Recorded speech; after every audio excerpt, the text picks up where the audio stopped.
Welcome back to another World Cup Fantasy Deadline stream. This time, out of Matchday 4, we have unlimited transfers and a £5 million increase to our budget, but we can only pick 3 players from the same nation. And unlike the group stages, you can't carry over transfers into the next round. So you can't roll them over, let's say save one of them, and then have an additional transfer compared to everybody else for Matchday 5. That isn't the case. The mystery chip has been revealed. That's going to be the clean sheet shield. So your goalkeepers, defenders, and midfielders will score clean sheet points even if they've conceded a goal. It's only until they've conceded 2 goals that you lose the clean sheet points with that booster active. But my recommendation to everybody watching is to use the qualification booster right now. And I'm not even sure what happened because I certainly activated this a couple of days ago, but I'm going to be doing it here just to show you.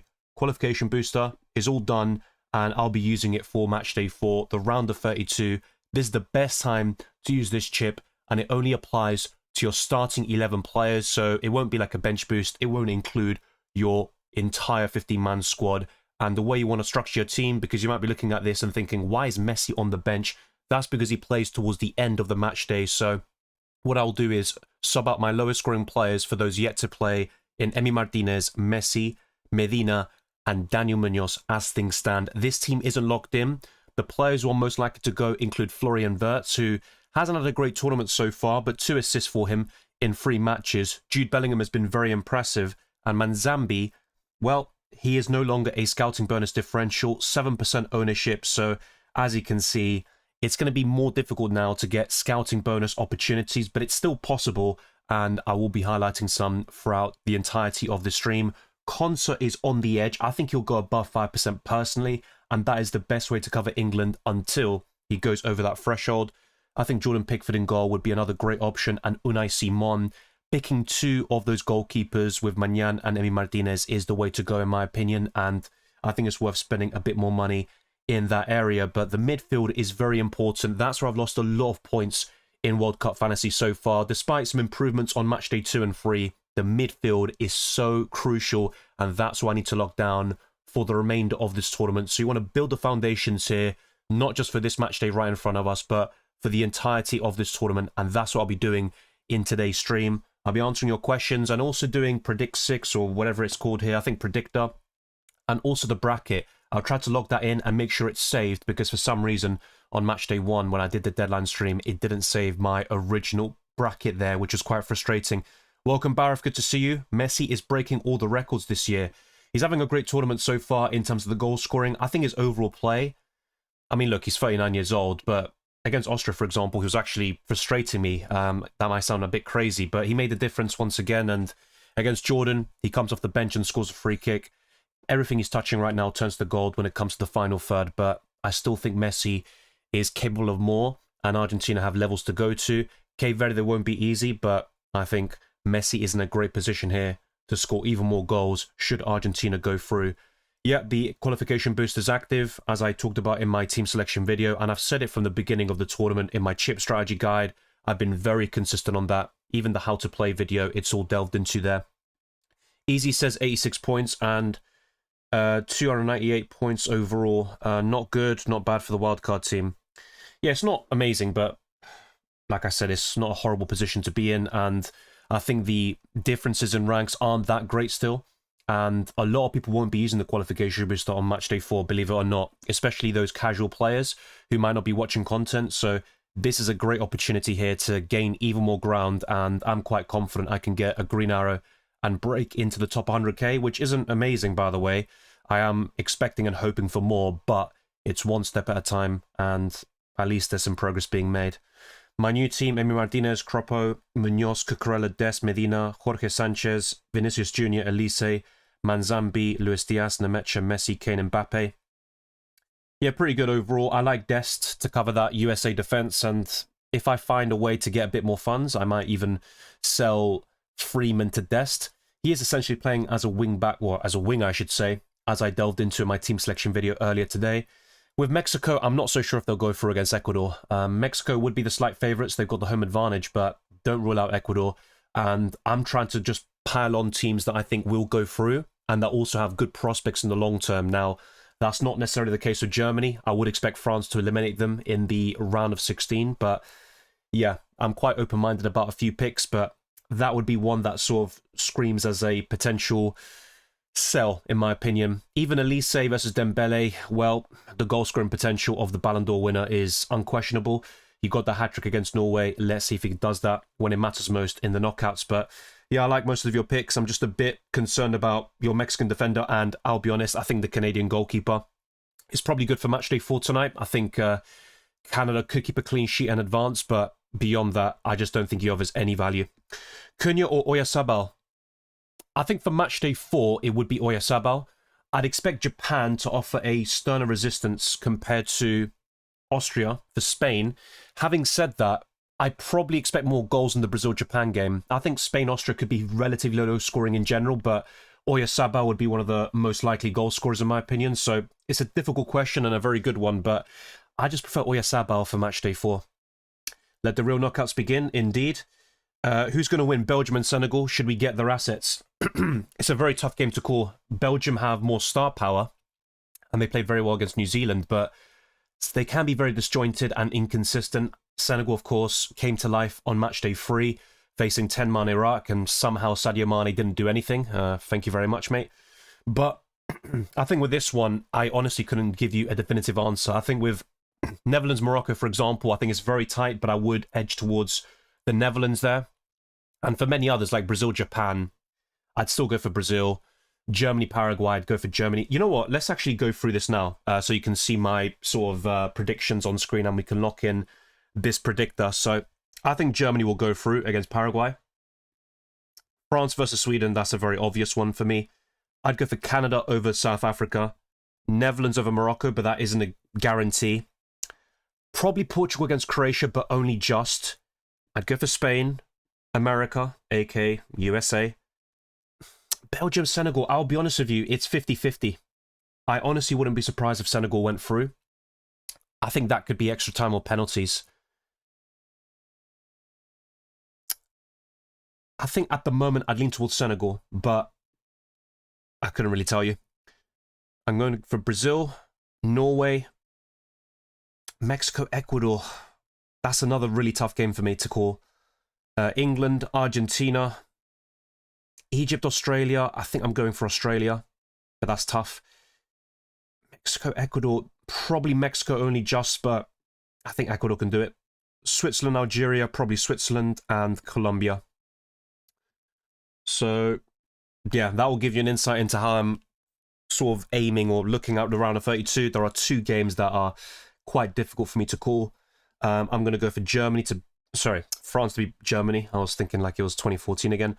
Canada or Netherlands. Yeah, Netherlands for me. Spain over Portugal.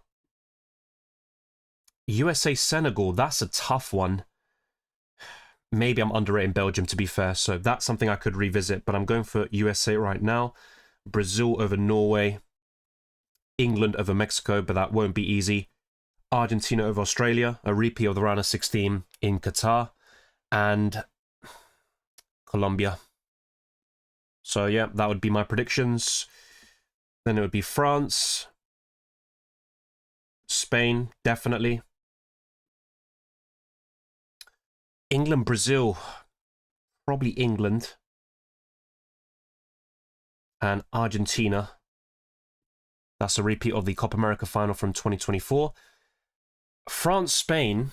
I think France have looked better in this tournament so far, but Spain's defense is better.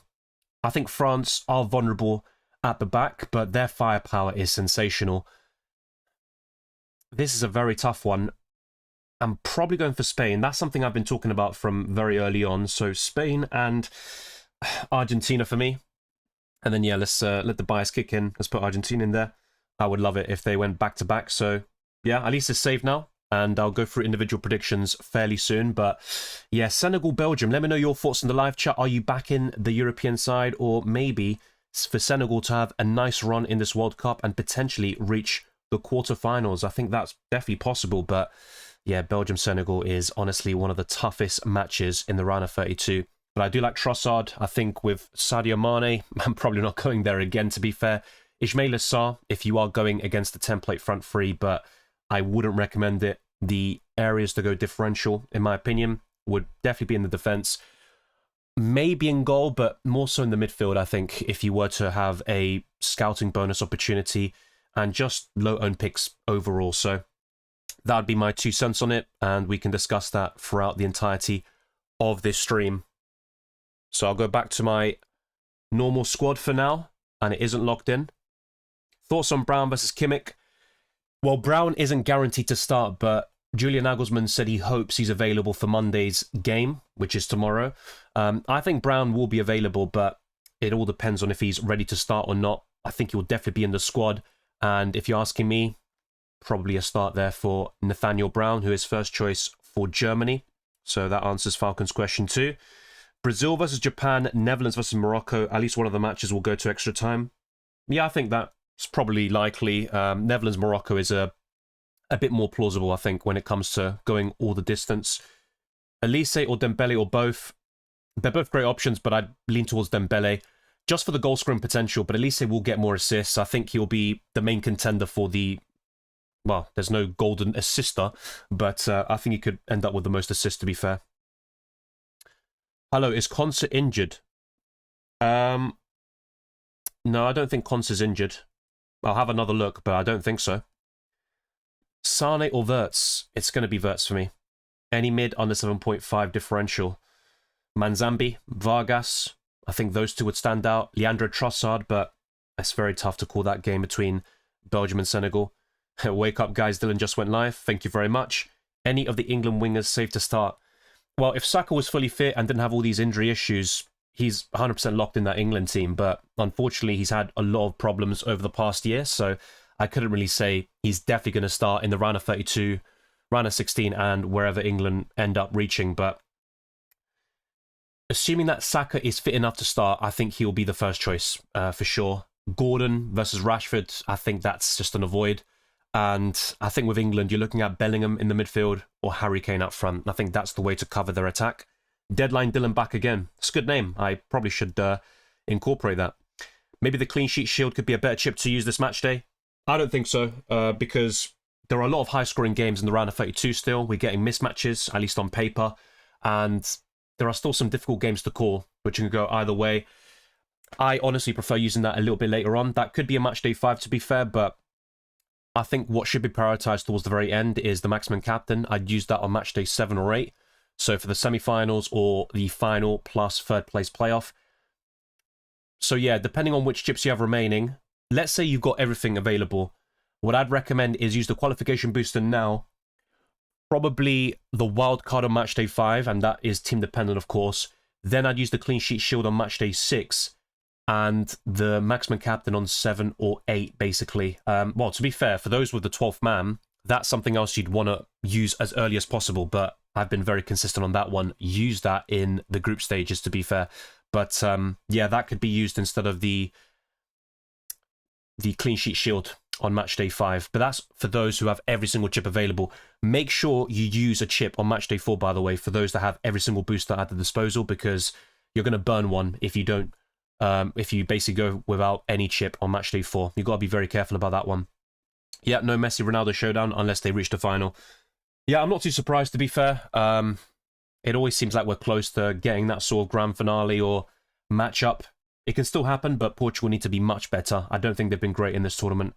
Let's go. Now the real fun begins. Yes, it's going to be a fun and interesting one when it comes to locking in our final squads. There's going to be a few players who go over 5% ownership with a scouting bonus and a lot of big calls to make as well. But the front three is going to be very template for the vast majority of people. Although we can't discount Erling Haaland, the man on the thumbnail. I think he could have a great knockout stage campaign, and I would back Norway to advance over Ivory Coast. The FIFA app is buggy, it seems. Captained a few people and it didn't save a couple of times. Well, that's bad. I've mainly been using the website when it comes to changing my captain, but the few times I have done it on the app, it has worked.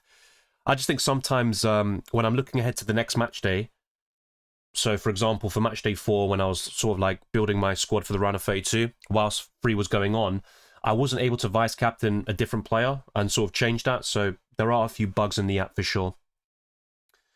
Vargas or Manzambi? Probably Manzambi, but I'm not completely against Vargas, who, if I'm not mistaken, could be a scouting bonus differential still. I'll have another look, but He is more expensive at 6.8 million. Manzambi's 5.6. But I think Vargas will give you the scouting bonus still. Yeah, 2.4% ownership. That's what probably gives him the advantage. I think both of their minutes will be similar, and even their goal scoring potential and assist threat. So that's a good question, but it really depends on your budget. I think because of the front three that you're likely going to go for in Kane, Mbappe, and Messi, with maybe premium goalkeepers, the likes of Yamal, Vinicius, and Dembele or Elise in the midfield, I'd probably go for Manzambi, but don't discount Vargas for sure. I was considering Pulisic. He hasn't had a great tournament so far for USA, but I think against Bosnia he could have a very good impact, in my opinion. So this could be a game for him. I don't like Pulisic in the long term, even for Matchday 5, but as a one-week punt, I think Pulisic could be really good. Probably better than Wirtz, if I'm being honest. So don't be surprised if I buy Pulisic for Florian Wirtz before the deadline locks in, but I don't like him in the long run. Yeah, Saliba from Canada.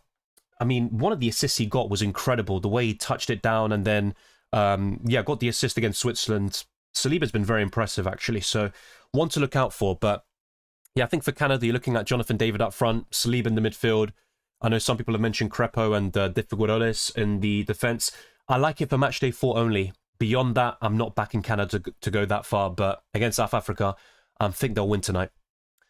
Elise, Dembele and Mbappe. I wouldn't say it's bad to have them all. It's a bit of a differential play. I'm probably sticking with 2, though. So qualification booster is 11 players. Yeah, exactly. And I covered that in my how to play guide and the chip strategy video.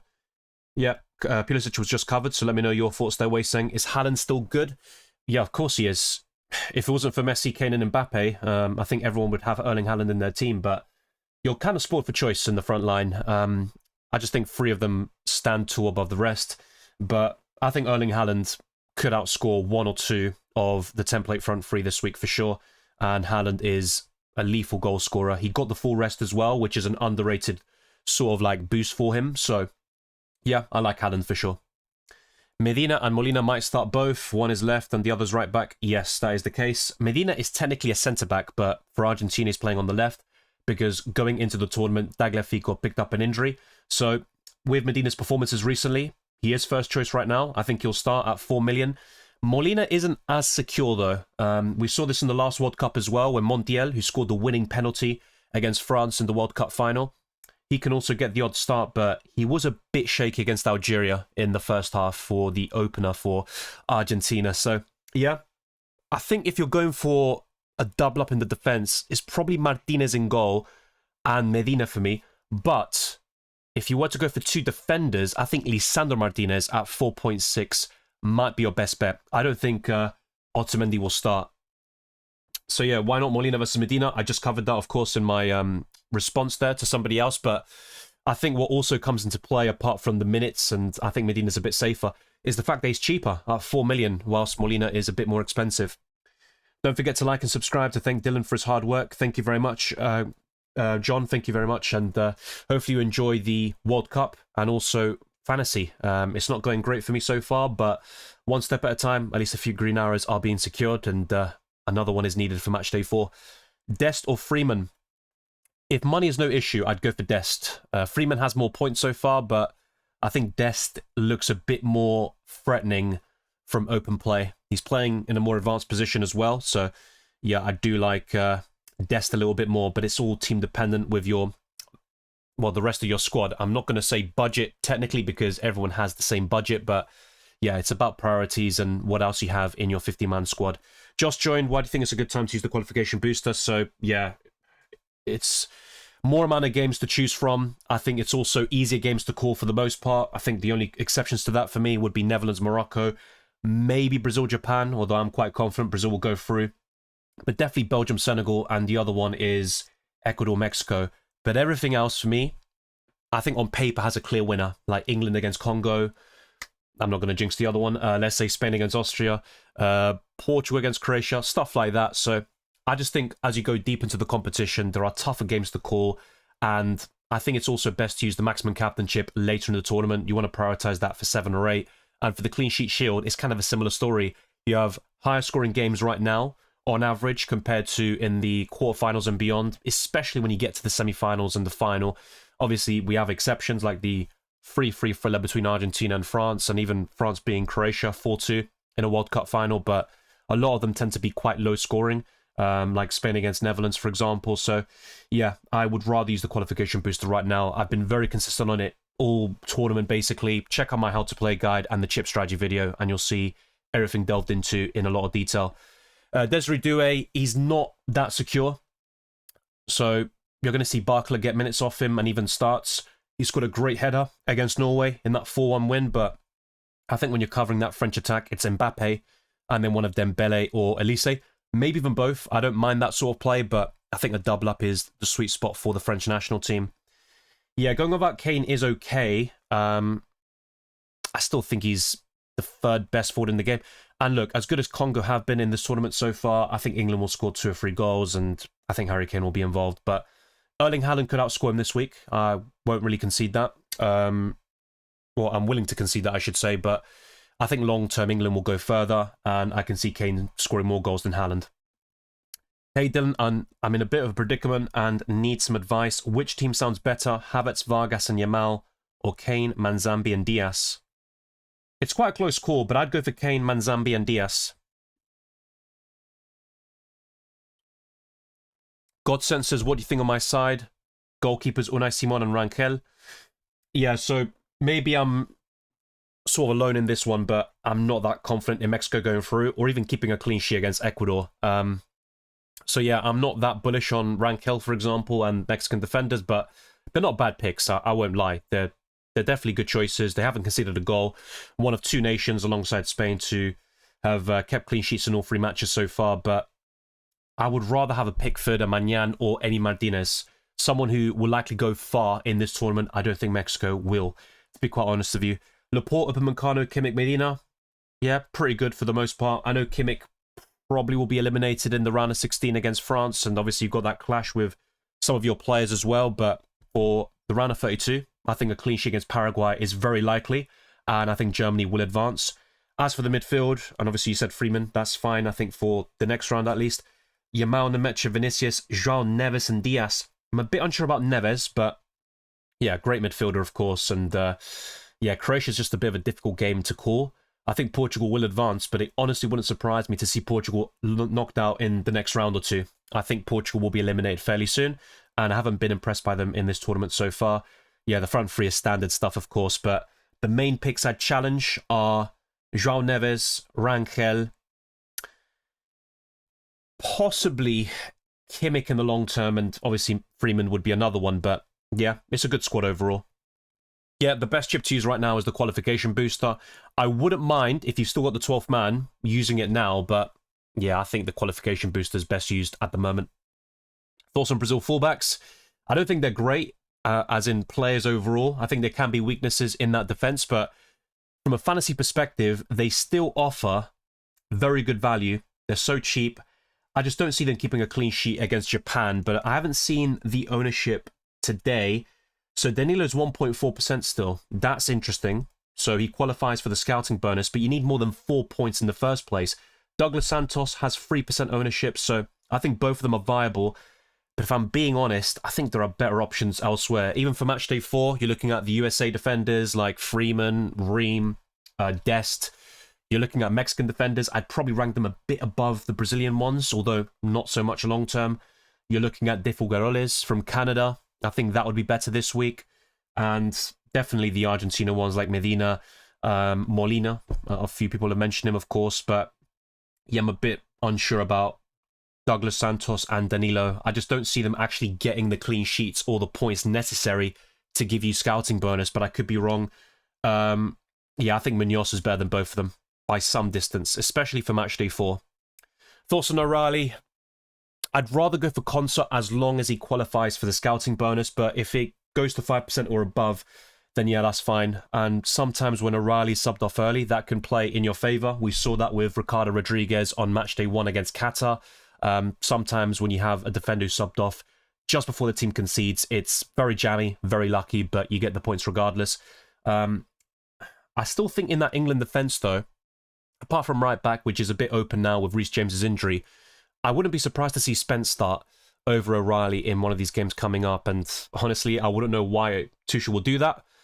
Spencer's nowhere near O'Reilly's level, but yeah, I think it's definitely one to consider for World Cup fantasy. But Konsa, as long as he offers scouting bonus opportunities, would be my preference.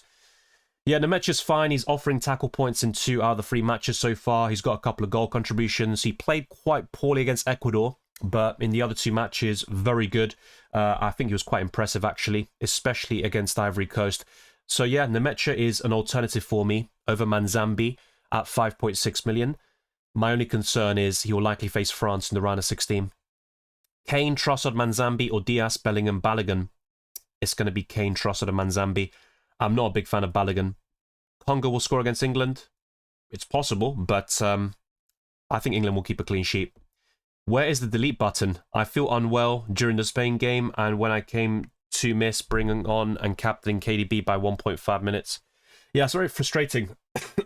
I'm sorry to hear about that, but yeah, sometimes, you know, we forget. I was out yesterday and I almost didn't make my changes for the England game, bringing on Konsa and Pickford, and that would have been, well, I think it was just Konsa actually, and a few other things. I think my Argentina players. So, yeah, it's a lot to keep track of with all these different windows and stuff, but that's the way the game works. Hopefully you recover soon. I'm also feeling unwell, and I don't even bloody know why, because only a couple of weeks ago I recovered, and here I am again. I'm going with Bellingham and O'Reilly without Kane. That's fine. I think England is worth doubling or tripling up on against Congo, and I'd back England to go to the quarterfinals minimum, maybe even the semi-finals, where they could face Argentina. Kimmich, most chance created in this tournament, good deal at 5.5. Yes, but I don't like his prospects for Matchday 5 and beyond. I think Germany will be eliminated very soon, but they should beat Paraguay and keep a clean sheet in the process, but their defense isn't great. Yeah, sure thing, easy. I mean, if the likes of Uruguay, Belgium did their job, I think a few other countries in there as well, like Portugal, then people would be saying a different story. I mean, ultimately, Cape Verde drew 0-0 against Spain, so nobody's a guarantee. O'Reilly or Muñoz? It's going to be Muñoz. Do you think it's a good idea? Oh, sorry, it's in Spanish. ¿Crees que es buena idea poner a Balogun en vez de Kane? Para mí no. No me gusta Balogun tanto. Quizás para la jornada 4 está bien y tuvo un descanso en la jornada 3 contra Turquía, pero para mí, yo sé que es bastante aburrido, pero Messi, Kane y Mbappé es, bueno, la mejor delantera que puedes obtener. Y saludos para vos en Venezuela y un abrazo grande para todos ahí. Dylan, why no Luis Diaz? Because you can't have them all, to be honest, but he is someone I've tried to sneak in, maybe over Bellingham. I think that could be a good play there. And it also diversifies my attack a little bit, because as good as the Congo fixture is on paper, double England attack isn't exactly ideal. I'd rather double up on their defense. So if I were to bring him in, it's probably going to be for Bellingham. In an ideal world, though, I'd sell Florian Wirtz, but this squad is not locked in. Even my goalkeepers is up for debate, with Pickford and Unai Simon knocking on the door. And yeah, in my defense, if I go to the transfer section, actually, I could make a few alterations. So let's try something out.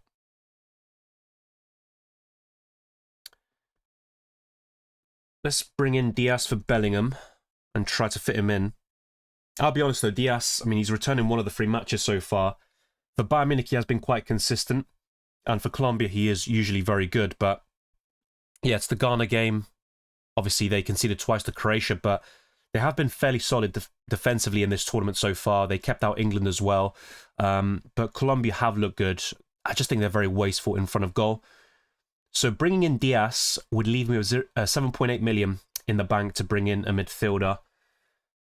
Yeah, and that's where the concerns come into play. So what I could do is get out Magnan, bring in Pickford, get Bellingham in, if I really want to get the guy in. Obviously, I'd have to sell Konsa as a result. So bring in Bellingham, and then 4.5 million for a defender. Okay, so this is where I could even change Emi Martinez. I can go for Lisandro Martinez or Molina. Let's bring in Unai Simon. And then I've got 5 million for a defender. I mean, that could be Saliba. Obviously, that's a little bit above my budget. I would want Joshua Kimmich, but as you can see, 0.5 million over the threshold. And that's where Dembele to Elise could factor in. Elise had a few good moments against Norway, but couldn't really put it together like Ousmane Dembele did. Let me know your thoughts in the live chat. Which team do you prefer? It's not many changes. Obviously, the front three is still the same. It's pretty much 4 modifications, really. So both goalkeepers, Pickford and Unai Simon over Maignan and Emi Martinez. Instead of Konsa, I would have Lisandro Martinez and Joshua Kimmich over Cucurella. And in the midfield, it would be Diaz over Florian Wirtz, which for me is an upgrade. I'd rather have Luis Diaz, but as good as Paraguay can be defensively, we also saw them be very open against USA on Matchday 1. So, yeah, I still think a German attacker is decent. Yeah, Kubarsi's 5 million, but I'm not so sure. Obviously, ownership is still a big thing. Yeah, 6.6% ownership. Yeah, similar price to Cucurella, but just a 0.1 difference. So it's a good shout. And obviously lower ownership, so it could still help you. But yeah, I get that. I'm not sure, Falcon. But maybe it didn't send through. Let me have a look then. Maybe there's a problem with the monetization or something, but no, on my end it seems fine. It could be a glitch, to be honest. I'm not sure, but yeah, YouTube have had a few weird things in the past, so I wouldn't be too surprised. I'll double check that for you, but thanks for bringing it to my attention. Obviously, we've got over an hour left until the deadline. Let's be sure to lock our final squads in for the round of 32. I'll be honest, I wish we had a bit more time to prepare this squad. Such a quick turnaround. I mean, the other deadline was on the 24th of June, just 4 days ago. Yeah, very quick. And no time to breathe, you could say, in World Cup Fantasy. But there you go. I'm still here, producing all the content you need. Smash the like button, subscribe. We are getting closer towards 40k, and I'm not expecting to reach that today. It'll be very foolish of me, but in the next couple of weeks to months, it will be done, and it's all thanks to your support. Join my Discord server, check out my Patreon, the championships, and the Discord server. So click the join button on YouTube if you want early access to my videos and many other perks. That includes priority to comments, and it ensures all your questions and comments are answered during the streams. Do you think Kubarsi's starting? Yeah, I think so. I mean, the thing with Spain is Laporte is locked in, and he's been a very good asset in World Cup Fantasy, the highest scoring player in that position so far. Cucurella is also fairly locked in, it seems, at the moment. But yeah, Kubarsi is the main centre-back partner for Laporte. Pedro Porro and Llorente is a bit of a challenge there, and you could see rotation on that flank. But yeah, I think Kubarsi will start. Falcon says, Fries, Vargas, Des, Molina, Andor, Medina, Lorenzo, Cucurella. I'd rather go for Cucurella. Okay, so in terms of these duos, I would go for Dest and Medina. Lamine, Doué, Dembele, Pulisic, Vinicius, Mbappe, Messi. Unsure about Kane or Oyarzabal. I'd go for Kane. Get Vargas in as your goalkeeper. It's probably good for this week against Ghana. I think Colombia could keep a clean sheet. Maybe in the round of 16, it's not too bad, but I think Colombia will concede there, should they go through. And then it's probably Argentina in the quarterfinals. So I think Colombia, and look, they could go to the semi-finals. Don't discount them. They're a good team. We saw that against Portugal yesterday. They topped the group as well, but I don't think they'll go beyond the quarterfinals. So yeah, I'd rather go for the sort of big nations. So you're looking at Argentina, England, France, Spain. I'd rather have those goalkeepers, but Vargas is a decent option. How comes your highlight comment will become English? I'm not sure. I think YouTube just like translate everything, which is a bit annoying sometimes because obviously I want to help Spanish viewers as well.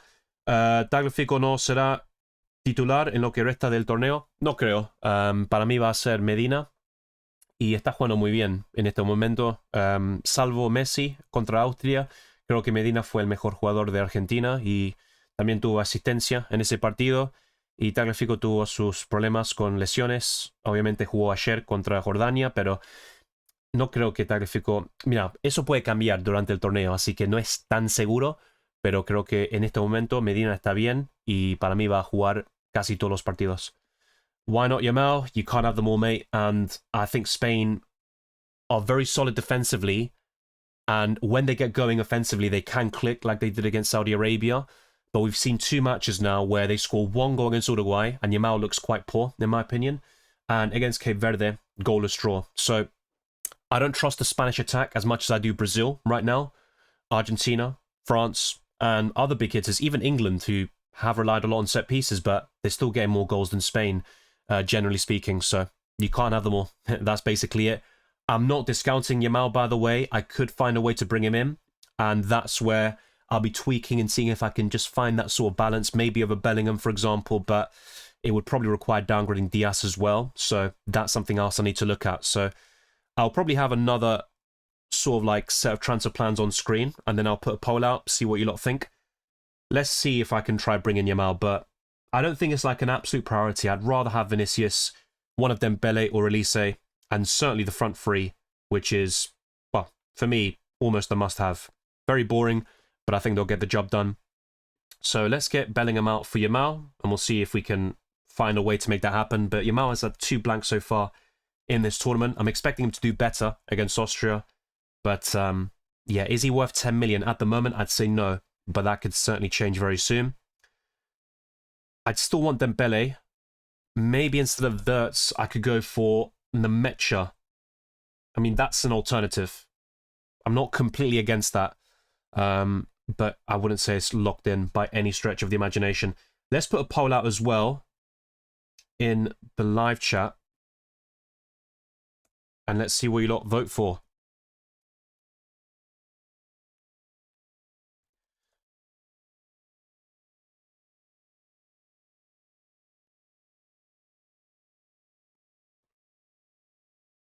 We'll start off with goalkeeper poll. How attacking on Medina and Martinez? Well, Lisandro Martinez is not very attacking. He's got good passing, and like I wouldn't be surprised if he gets an assist or something like that from a long-range pass, but it's not really that high. Medina, I also don't think he offers that much attacking potential. He got the assist against Austria, and it was a good assist there, which Almada left for Messi for the opener against Austria, but no, I wouldn't say they're very attacking. They're more defensive-minded, of course, but yeah, I think it's worth having both, because then it means you can go for Pickford and maybe Unai Simon or Magnan. But yeah, it's not a guarantee. I don't think there's like a clear-cut best way of covering the Argentina defense. But Emi Martinez is template, and he's like a reliable goalkeeper who could go very far in this tournament, as he did last time.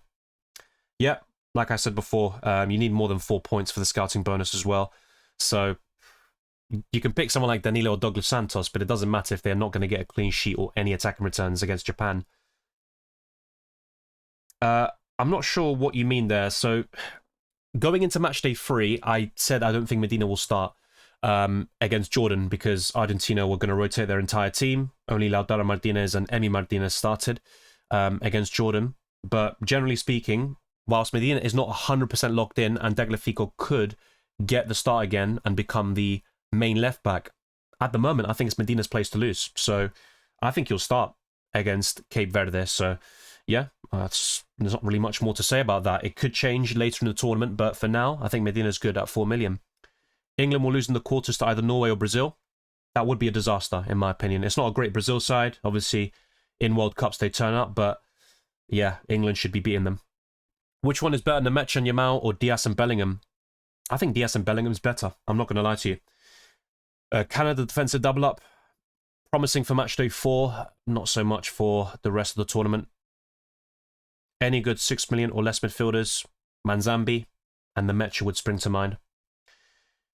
Yeah, the qualification booster was very well explained in my videos, like the how to play guide and the chip strategy video. Essentially, when you play the chip, any players who advance to the next round, so let's say you pick Messi and Argentina beat Cape Verde, you will get +2 points from Messi because his nation has advanced to the next round. It only counts for your starting 11, not your bench. But yeah, that's a pretty simple booster overall. Is Oyarzabal over Kane too risky? I'm not completely against it, I'm not going to lie to you, but I think Kane is still levels above, particularly in the long term. Dubas says, I feel that many UK content creators have a bias to England team and English teams in UCL, and it's a bit understandable. I support Argentina, so not my problem. So with Theo Hernandez, he's a bit of a rotation risk. I'm not a big fan of him. Obviously, on match day 2, when France kept their only clean sheet, he didn't start.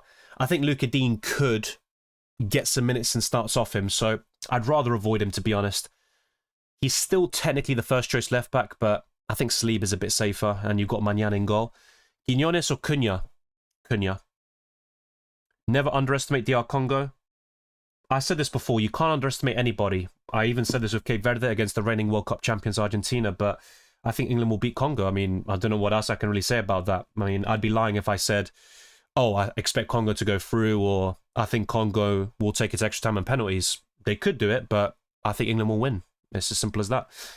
Freeman or Dest? If money is no issue, go for Dest. Yeah, Nemec is good. For some reason, by the way, it translates that word to completion. Don't ask me why. I think Congo are going to knock out England. Interesting. England are really bad at defending quick transitions when Nico Riley plays. I'll be honest, I wouldn't mind if Congo won. I mean, that'd be a great story. I just don't think it's going to happen.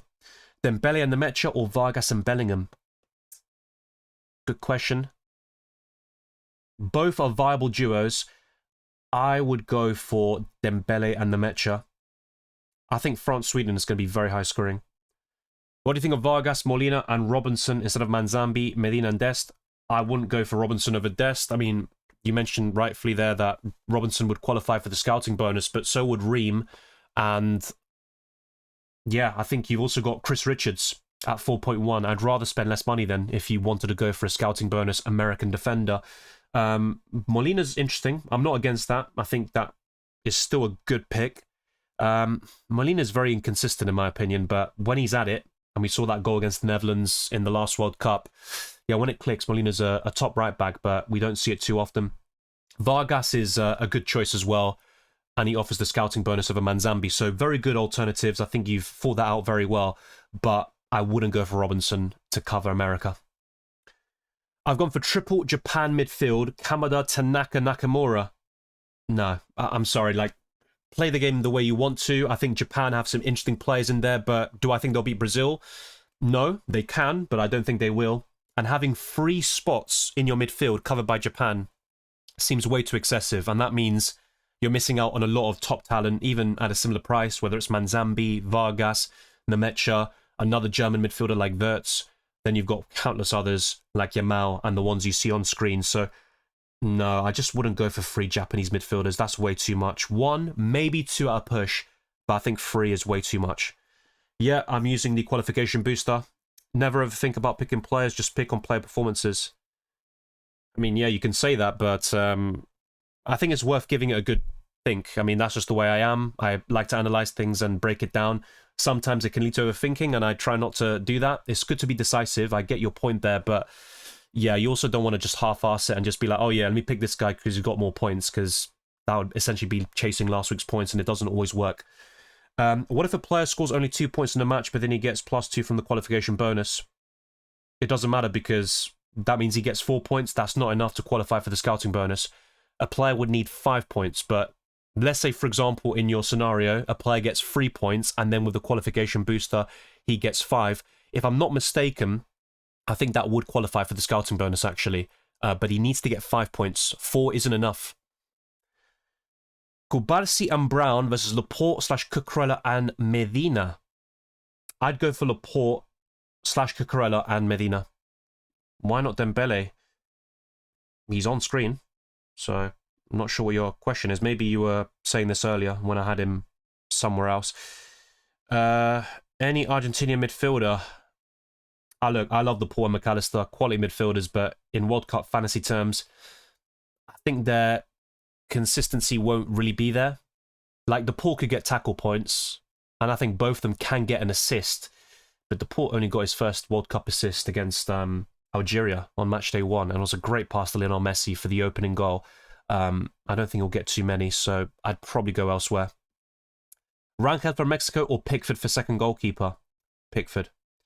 When would you use... I'm guessing this is maximum captain, not double captain. And the new special clean sheet. Okay, so maximum captain I would use on match day 7 or 8 because you can only switch to captaincy once for the semi-finals or the final plus third place playoff.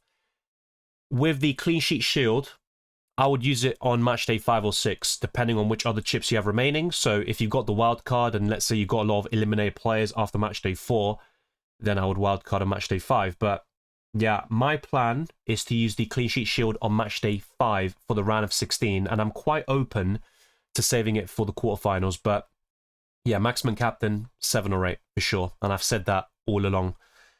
Hey Dylan, so it's in Spanish. Hola Dylan, ¿crees que es mejor ir por los jugadores de las selecciones grandes o me arriesgo por jugadores de Canadá y América?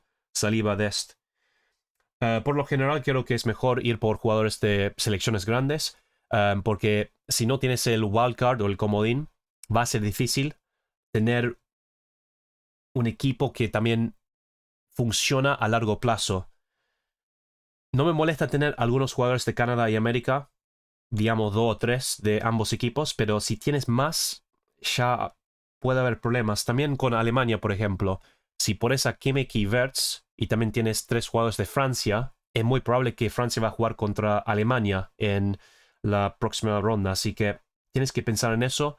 Y no es que tenemos muchas transferencias también, así que tienes que tener cuidado con eso. Pero Saliba es bueno de Canadá, me gusta mucho. Y Dest en la defensa tiene mucho potencial. Creo que una valla invicta es posible. Y también un gol o asistencia como defensor. Así que es una buena pregunta, pero para mí, yo sé que es bastante aburrido, pero es mejor ir por jugadores de selecciones grandes. Dylan, ¿crees que Manzambi va a ser titular? Sí, está jugando muy bien y en la jornada 2 y 3 era titular para Suiza, perdón. I'm a little uneasy with Vinicius. I think Japan, one of the most likely upsets. Yeah, I get that. Maybe Yamal is the better pick for matchday 4 specifically, but Vinicius has been so good in this tournament and I regret not captaining him in the previous round. And to be honest with you, I wouldn't mind jinxing the guy and Brazil. So yeah, that's my sort of dream. Even if he gets a goal, whatever, but if Japan knock him out, perfect. I can just... yeah, enjoy Brazil being eliminated, but that's just me. Mahrez, good performance. I think they can beat Switzerland. Yeah, 2 great goals against Austria. A fantastic game. One of the best matches of the tournament.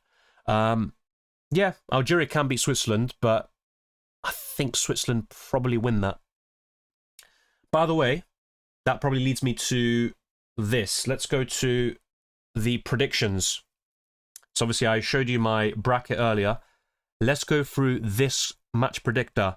South Africa versus Canada. I'm going to go for 2-0 to the host nation, but technically they're not in Canada here. They would have been if they beat Switzerland. Okay, so now we've got first player to score as well. Let's put Jonathan David for now, but I haven't put too much thought into that one. Brazil versus Japan. This could go extra time and penalties, to be fair, but let's just go for Brazil 2-1. First team to score, Brazil. And let's go for Vinicius Jr. Cunha. I think one of those two. I mean, it could be somebody different this time round, and honestly, I hope Japan win, but let's go for Vinicius Jr. and jinx the guy. Germany, Paraguay. Yeah, I'm going for like a 2 or 3-0 here. Let's go for 2-0. Yeah, Germany to score, and first player to score. Definitely Wirtz if I sell him, 100%. I think that's the way it's going to go. Let's go for Wirtz.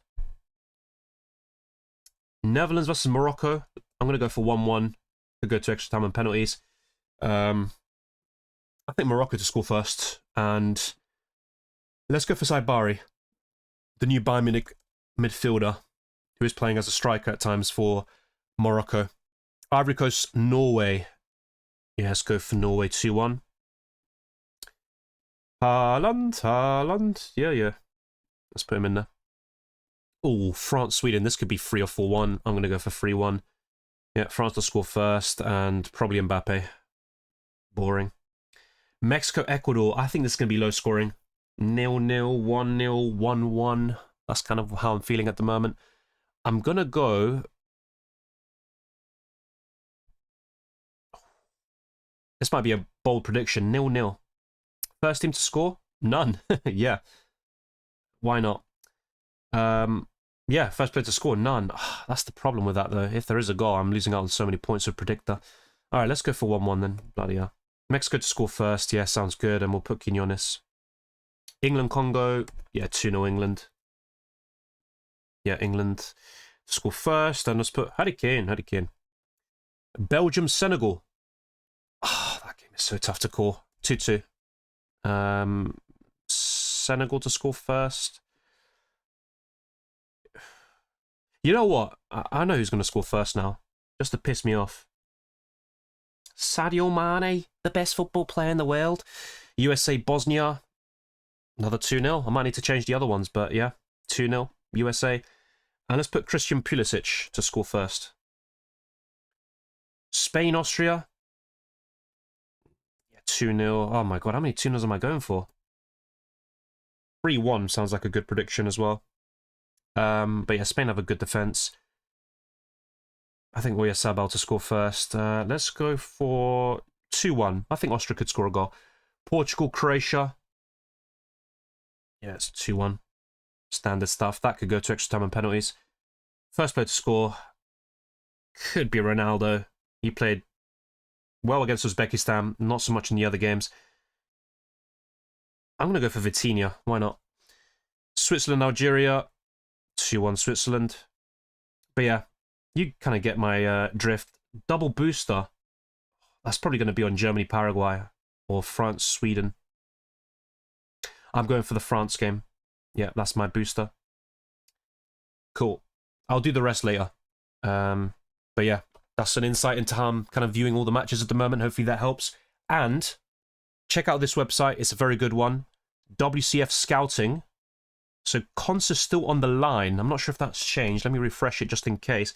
Yeah, Consa's no longer bonus eligible. What a bloody surprise. So that could be a change for me in my World Cup fantasy team.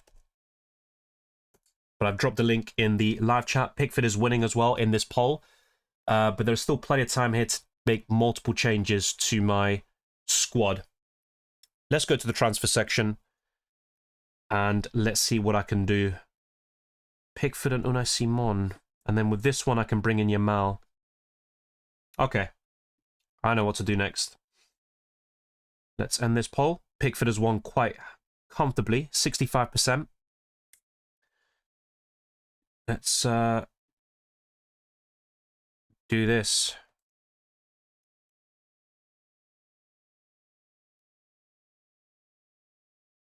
Well, I don't know when the last time you checked was, but yeah, early in the stream, Konsa had 4.8% ownership, and yeah, he was already very high today.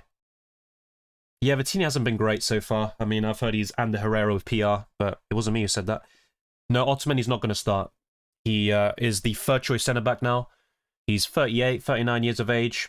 He was always going to start against Jordan, but Lisandro Martinez and Romero will start. Aranya, I did answer your question earlier. I'm using the qualification booster. No, not necessarily. And if you want a scouting bonus USA defender, you can go for Ream or Chris Richards, who are cheaper than Robinson. Let's go for this one. Team A, B, and C.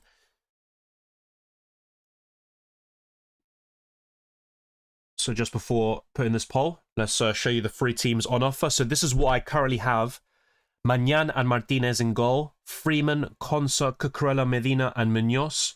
Bellingham, Manzambi, Dembele, Vinicius Jr., and Florian Wirtz. Kane, Mbappe, and Messi. Basically, the front 3 stays the same in all of them. So forget about them. Look at the other positions. So this one has Pickford and Unai Simon with Freeman, Martinez, Kimmich, Medina, and Munoz. Bellingham, Manzambi, Elise, Vinicius, and Diaz. So that's the main change in the midfield. The 2 goalkeepers also are swapped around a little bit, and there are a few modifications in that defensive line. And then there's this. So you've got the same goalkeepers as Team A, but I found a way to bring in Yamal by also bringing in Nemecha for Florian Wirtz. So let's see which team you lot prefer. So on screen you can see Team C. This is Team A. I sound like an optician right now. And this is Team B. So let me know your thoughts in the live chat. And yeah, what I'd probably try to build towards is having Yamal in, although I'm not making that an absolute priority. And I think I'm going to get rid of Konsa whilst getting in Pickford as one of my goalkeepers. That's my sort of preference at the moment. So, yeah, that's my plan when it comes to World Cup fantasy. So, yeah, Team A is winning, but it's very balanced between the three. Would you keep Saibari this week? He's the only Moroccan player I'd consider keeping. Obviously, Hakimi's always a decent fantasy option, but yeah, Netherlands-Morocco is a tough game to call. I think it could go all the distance. Is Llorente from Spain a good differential pick? He shouldn't qualify for the scouting bonus, if I'm not mistaken, but yeah, rotation with Pedro Porro is still possible, and at the moment, he's at 4.9% ownership, so we could see him rise above 5% after the deadline. What do you think of Zico from Egypt as a differential? I was asked about him last week and he blanked. I know he got a big return against New Zealand, but no, not for me. ¿Cuál es la función de ese comodín que activaste? Se llama, bueno, clasificación, así que si lo usas, todos los jugadores que tienes en tu 11 van a darte 2 puntos si su equipo van a la próxima ronda, si ganan su partido. Así que para mí es el mejor tiempo de usarlo ahora. Se llama el Qualification Booster en inglés. Who will be the new Morocco that go further in the knockouts? Tough to say. I mean, I technically went through that in my bracket, so I can maybe revisit this question after the deadline is closed, but I think Senegal have a chance if they beat Belgium. Theo Hernandez expected minutes, not very secure, so I'm not entirely sure about that. No, it's not Carragher. It's some random fan, I think from Red Ben TV. Is USA goalkeeper a good pick? For Matchday 4, yeah, but not long term. I'd rather have good options like from top nations who can go very far in this tournament. So you're looking at France, Spain, England, and Argentina, who are very likely in terms of reaching the quarterfinals and beyond. So I'd pick one of those instead. I think Manzambi's a decent option. He's cheap and he's got high scoring potential, but he is no longer scouting bonus eligible. Besides Kane, Messi, and Mbappe, which other strikers do you like? Oyarzabal, Havertz for Matchday 4. Maybe Dennis Undav will return again. But remember what I said against Ecuador? I didn't think Undav would return. Definitely not 10 plus points like he did in the first 2 match days. But I think against Paraguay, one of Havertz or Undav will do well. Yeah, I mean, Balogun's good for Matchday 4, sure. And Jonathan David, but I don't like them so much in the long term. Nemecha or Wirtz? If you have the money, probably Wirtz, but Nemecha's good.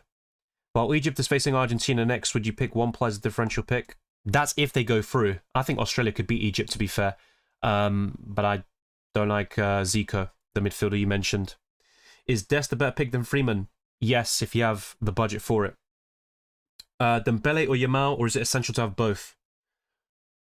It's not essential to have both. I'd rather have Vinicius than Yamal long term, but for Matchday 4, yeah, Yamal against Austria looks promising, but I wouldn't say Yamal is an absolute must-have.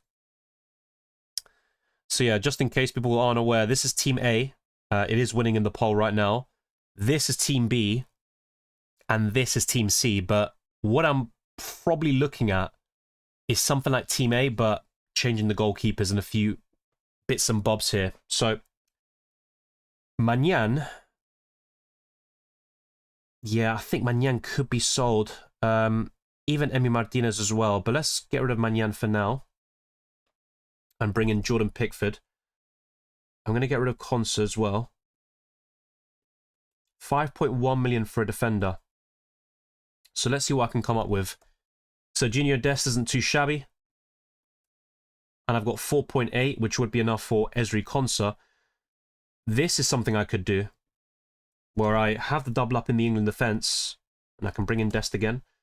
And then, instead of Bellingham, I go for Luis Diaz. Let me know your thoughts in the live chat. And it also allows me to keep Wirtz. Obviously, no Yamal. That's the downside to this, but the rest looks pretty solid. That means double ups in the England and Argentina defences. No France, but then again, they would likely face Germany in the round of 16. And I think they'll keep a clean sheet. Well, against Sweden, I don't think it's a guarantee, to be fair, but I think France will score a lot of goals. And I think they'll go very far in this tournament. But I do like this sort of setup here. It's not perfect. And I do have enough money, to be fair, to do Magnan in for Pickford. But yeah, obviously Konsa is no longer scouting bonus eligible. 5.1% ownership, as you can see there. But yeah, that would be a few changes. Diaz in for Bellingham, Dest in for Freeman. Not too shabby whatsoever. Yeah, it's not perfect, but it will do.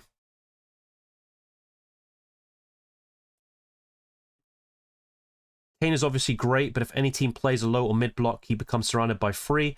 He doesn't have the pace, and England aren't going in behind anyway, and Tuchel won't use Tony. Yeah, and Kane typically thrives when he has a runner in behind like Rashford. But yeah, I agree.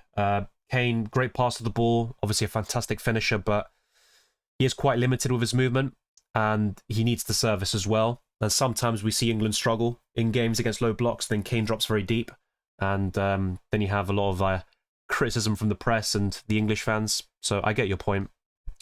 Ottomani's not going to start, so go for Guti Romero. Can I change my vote to Team C?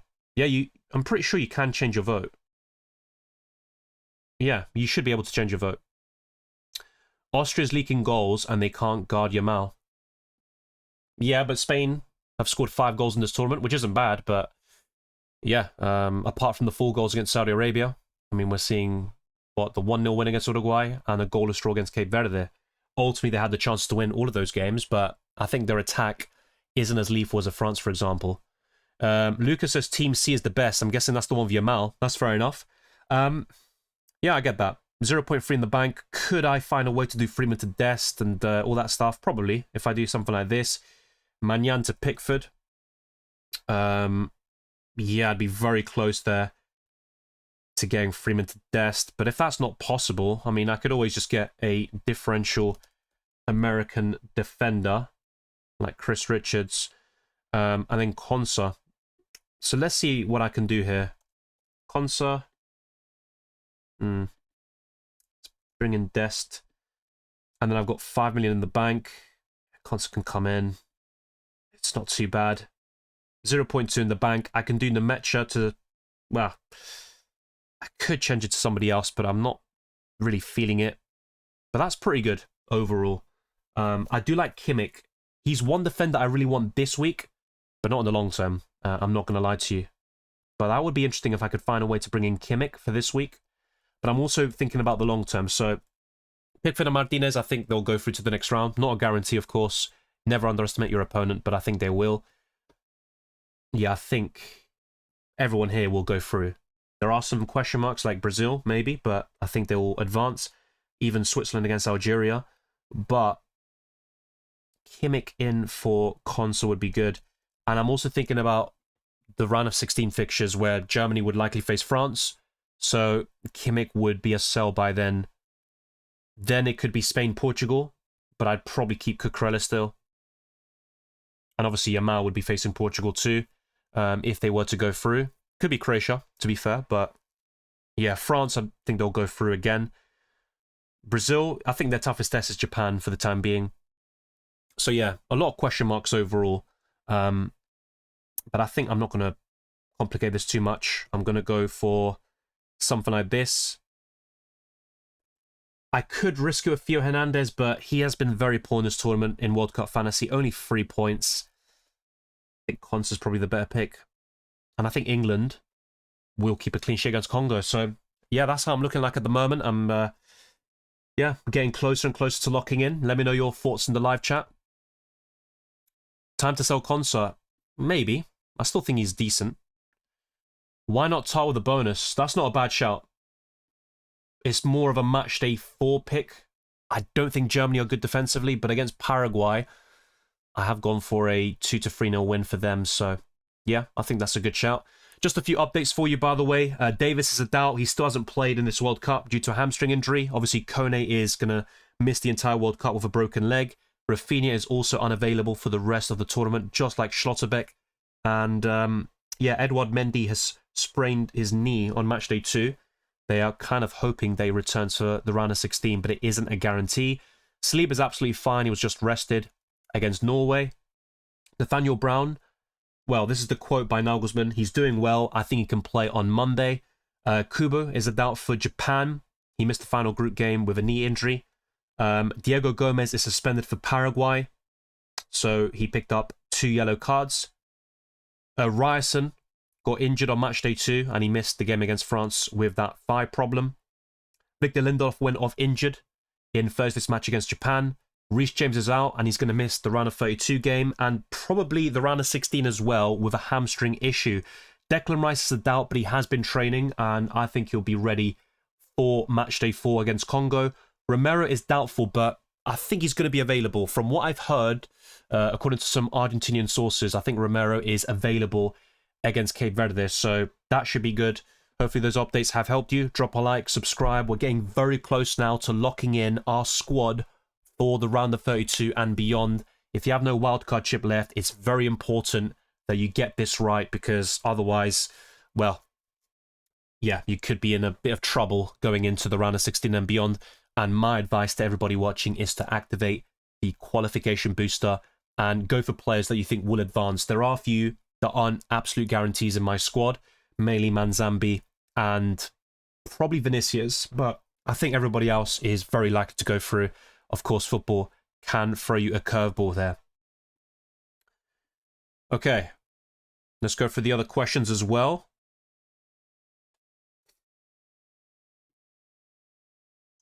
Is Salah injured or not available? I'm pretty sure Salah's fine, but he didn't play well against Iran. Jed Spence, I don't think he's first choice, and ultimately I wouldn't go for him in World Cup fantasy. Why Dest over Freeman? Oh my god, if I go for Freeman, people say, why not Dest? And then, look, they're both not going to qualify for the Sky and bonus. Freeman has more points so far, but Dest plays further forward as a winger, essentially. So if there was any USA defender who will probably score or assist, I think Dest's the most likely, actually. Now, I'm also open to going for a Chris Richards or a scouting bonus eligible player that has less than 5% ownership. So there you go. Sure thing, Med. Yeah, it's an interesting debate at the moment. To be fair, I've made a few changes to this team just now, but this is Team A. With Magnan, Emi Martinez, Dest, Consa, Cucurella, Medina, Munoz, Diaz, Manzambi, Dembele, Vinicius, and Florian Wirtz, Kane, Mbappe, Messi. The front three remains the same in all of these scenarios. This is Team B with Pickford and Unai Simon, Freeman, Martinez, Kimmich, Medina, and Munoz, Bellingham, Manzambi, Elise, Vinicius, and Luis Diaz. And the final team has Pickford and Emi Martinez, Dest, Consa, Cucurella, Medina, Munoz, Yamal, Manzambi, Dembele, Vinicius, and Nemecha. So some names are constant throughout, but there are a few modifications between every single scenario. So what you see on screen now is Team C. Make sure to vote in the poll and let me know which squad you think is best. But I am getting very close now to locking in my final squad, and I might need a few minutes to just fully lock in and make sure I'm happy with my Matchday 4 squad. The Nelson2524 says, tengo mis dudas con Kane, más que nada porque República del Congo no ha recibido más de un gol en contra, enfrentando a Colombia y Portugal. Inglaterra falló de meter gol contra Ghana. ¿Qué dices? Sí, tienes bueno, buenos argumentos, y Inglaterra parece que sufren a veces contra equipos africanos. En un amistoso el año pasado perdieron con Senegal y obviamente empataron con Ghana, como dijiste vos.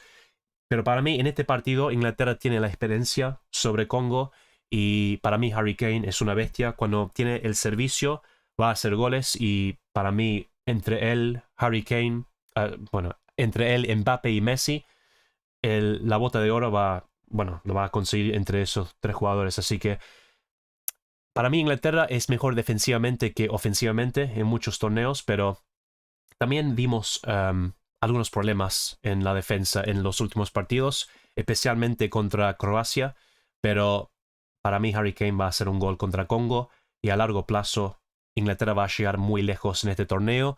Los cuartos de final, por lo menos, para mí van a llegar a las semifinales y jugar probablemente contra Argentina, pero también puede ser Colombia, que está bastante fuerte también. Nemecha o Saliba? Saliba's a good shout. I don't mind that one, but probably Nemecha. And it also depends on if you have any other German or Canadian coverage. Elise Dembele is close, but I lean towards Dembele. Is it worth though booking a very probable sell. Plus Enciso and Gomez, legends. Lol, Almiron, is he back? Yeah, Almiron's back. Diego Gomez is the suspended player for Paraguay, but I'm not so sure. I mean, with Paraguay against Germany, yeah, they could score, but I couldn't really tell you who's going to get the returns. And Enciso, yeah, I get it. You know, he's a Brighton lad. I'm not so sure about that. Thoughts on Canada's Buchanan? I think Canada have good options this week against South Africa. I think they'll do well tonight, but Saliba's probably the preference for me. And if you want a forward, probably Jonathan David. But yeah, I think with Canada, I'm a bit skeptical about them in the long term. Wouldn't O'Reilly be better now that Konsa can't get scouting bonus? He's a bit less likely to start. I think O'Reilly's first choice, but there's more of a probability that Jed Spence gets the nod in one match over O'Reilly compared to Konsa making way for somebody else. But yeah, that's a good shout. I think Konsa isn't that locked in with my squad at the moment. So yeah, there are a few things to iron out with my 15-man squad there. No one from Canada? No, not at the moment. I'm not ruling them out. What do you think of Jonathan David? I just covered him basically, but it's tough to make a real case for him when you've got Kane, Messi, and Mbappe. Obviously, they're much more expensive, but yeah, I think there's a good reason for that. Those three will qualify, or they will compete for the Golden Boot, as I said in Spanish a few minutes ago. Yeah.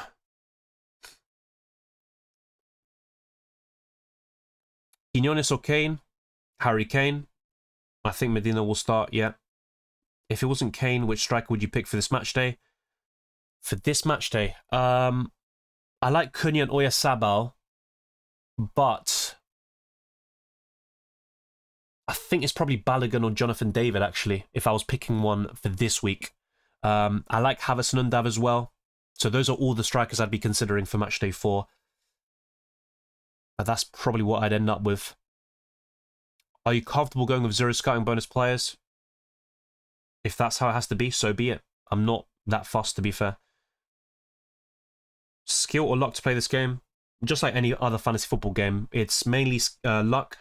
There's an element of skill, of course, especially if you consistently finish in a high rank. But yeah, you need luck to go your way, especially when you're finishing, let's say, like top 10k, 1k or above. If Germany doesn't score in the first half or Paraguay score first, Paraguay will advance. I'm from Paraguay. No, Paraguay are very solid defensively. They've beaten some top nations over the years, and they can be very frustrating to play against. I'll be honest, as an Argentinian, I hate playing against Paraguay sometimes. A lot of draws and low-scoring games, but I think Germany will get the job done. If it wasn't Kane, which striker would you pick for this match day? Sorry, I just covered that. If you could only captain one player, would you captain Messi or Mbappe? Good question. Probably Messi, but the good thing is you don't need to. So, yeah, just captain the player features first and keep switching until you get it right. The deadline at 3 when we have the team locked in. Fairly soon, but I wouldn't recommend copying. I'm still thinking about my squad as well. Obviously, right now I'm focusing on questions, but yeah, once I have a few minutes to sort of finalize my team, I'll do that very soon. So Team A is winning by a landslide, by the way. So that's Team A, which has Luis Diaz as well. So quite surprising there.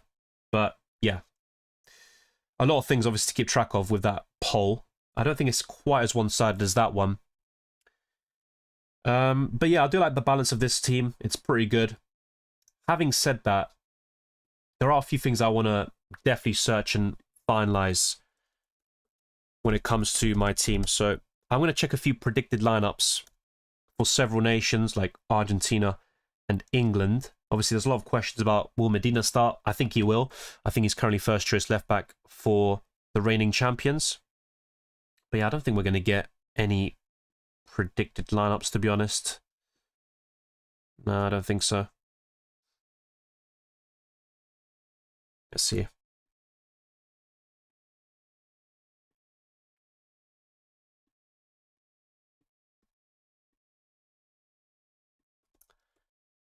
Yeah, I honestly think Argentina will go for a very similar team to the first 2 match days. So yeah, I would expect Medina to start.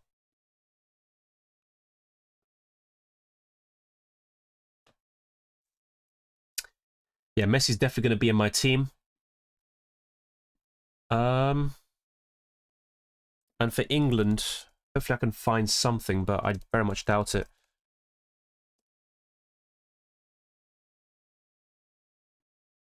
So your Rice set to start against Congo. That's according to the BBC. Sami Mokbel, very reliable journalist. Has he got anything else?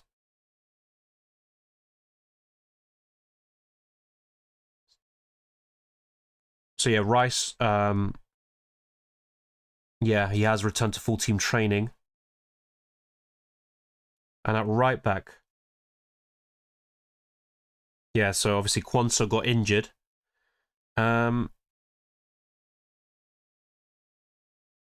Yeah, I think it'll be Jed Spence. I think it'll be Spence at right back and O'Reilly at left back. That's probably the way it's going to go. So yeah, obviously people have mentioned Spence as that sort of differential England defender. It's not too bad. Just I don't want a Tottenham player on my team. I'm not going to lie to you. I think O'Reilly might be the one over Ezri Konsa. And by the way, O'Reilly should have a goal or two minimum in this tournament.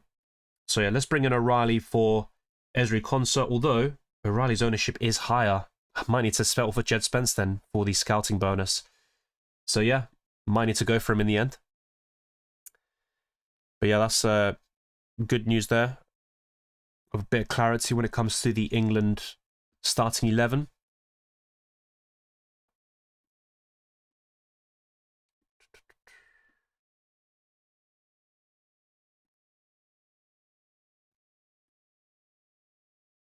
Yeah, let's go for Jed Spence then. Why not? So Jed Spence in there, Pickford, Emi Martinez, Dest, Cucurella, Medina, and Daniel Munoz. I've got 0.5 in the bank. So I could make one or two alterations if I really want to, but it's not necessary. You don't always have to use up all your budget. But this is where I could balance things out a little bit more. So for example, I can sell Emi Martinez and go for Unai Simon and then get Kimmich for Cucurella. Jonathan Tah isn't bad. Just I don't really trust Germany defensively. They've conceded in every single game so far. Obviously, Kimmich has the set pieces, a lot of chances created, and a very high ceiling against Paraguay. But yeah, then it's France in the round of 16. That's what puts me off. And even Spain against Austria, then probably Portugal. Yeah, I'd rather double up on the Argentina defense. So I'm probably going to go for something like this. Maybe Dest to Richards. And I wouldn't mind a Canadian defender either.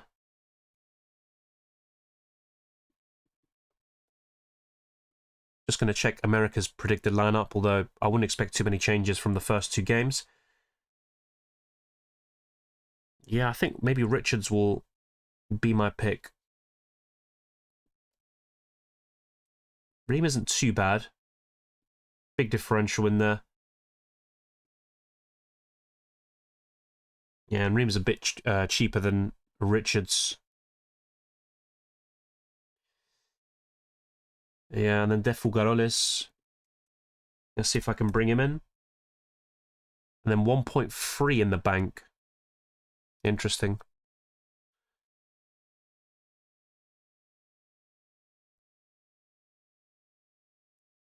Then I could do Manzambi to Vargas if I really want to for the scouting bonus. I mean, that could go either way. Seems like a 50-50 call. So, going to start locking things in now.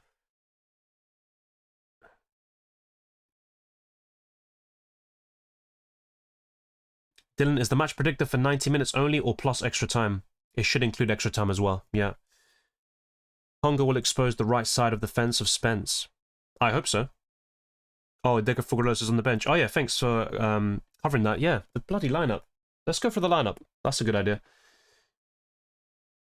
Okay, so for South Africa, Williams, Modiba, Mbukazi, Mudau, Ocon, Mokoena, Sito, Apollis, Mofokeng, Maseko, and Magopa. Then you can see the substitutes there for both teams. I'll go through Canada's squad in a second, but as you can see, the 3.5 million budget defender, De Fugaroles, is on the bench. That's probably the big fantasy news of the evening. Thanks for putting that in, well, yeah, bringing attention to that. Crepo, Johnston, Cornelius, Bombito, Laria, Estuquiao, Miller, Saliba, Jonathan David, Olawasui, and Buchanan all start for Canada. So yeah, De Fugaroles, you can forget about him. I wouldn't mind another defender, but yeah, I'm not entirely sure about that one. I think probably an American would be better. So let's go back to the transfer section and start locking things in. I don't want to piss around with this too much. So where is Jed Spence? This is the one. So get rid of De Fugaroles and get rid of Vargas. Okay, Manzambien and probably Dest. Although I could just go for Ream. I'm not completely against that. But I would rather go for the attacking potential. So yeah, I'm pretty settled with this now. Yeah, it's not too shabby. I've got a lot of big hitters at the same time. 0.5 in the bank. Looking good. I'm going to make these changes. And, yeah. It's not locked in, by the way. This team is not locked in, but one step closer. For some reason, it keeps, doesn't save the qualification chip. Okay, let me refresh this and make sure it's actually active, because this happened a few days ago as well, and I clicked save that day for sure. Okay, there you go. I think qualification boost is active. Nice. Okay, Pickford, Dest, Spence, Cucurella, Yamal, Manzambi, Dembele, Vinicius, Nemecha, Kane, Mbappe, and on the bench I've got Martinez, Medina, Munoz, and none other than Lionel Messi. Let's just change that, even though it shouldn't really matter. And yeah, my first captain will be Vinicius Jr. Make sure to order things by date. So those playing towards the end of the match day on your bench, and Bob's your uncle. If we just check here. So this was my squad before, and I have made multiple changes. Not many scouting bonus. But I'm going to refresh... Well, I'm going to refresh all of them, to be fair. Just in case I want to make more changes.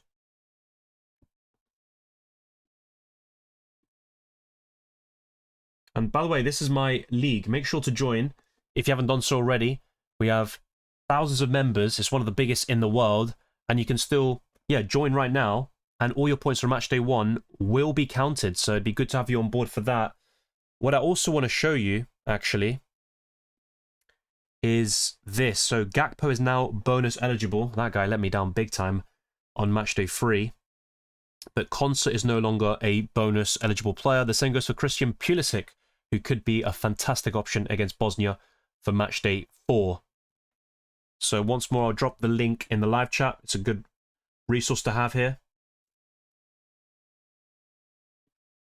But I'm going to go to the transfer section and make sure I've got a few contingency plans in place.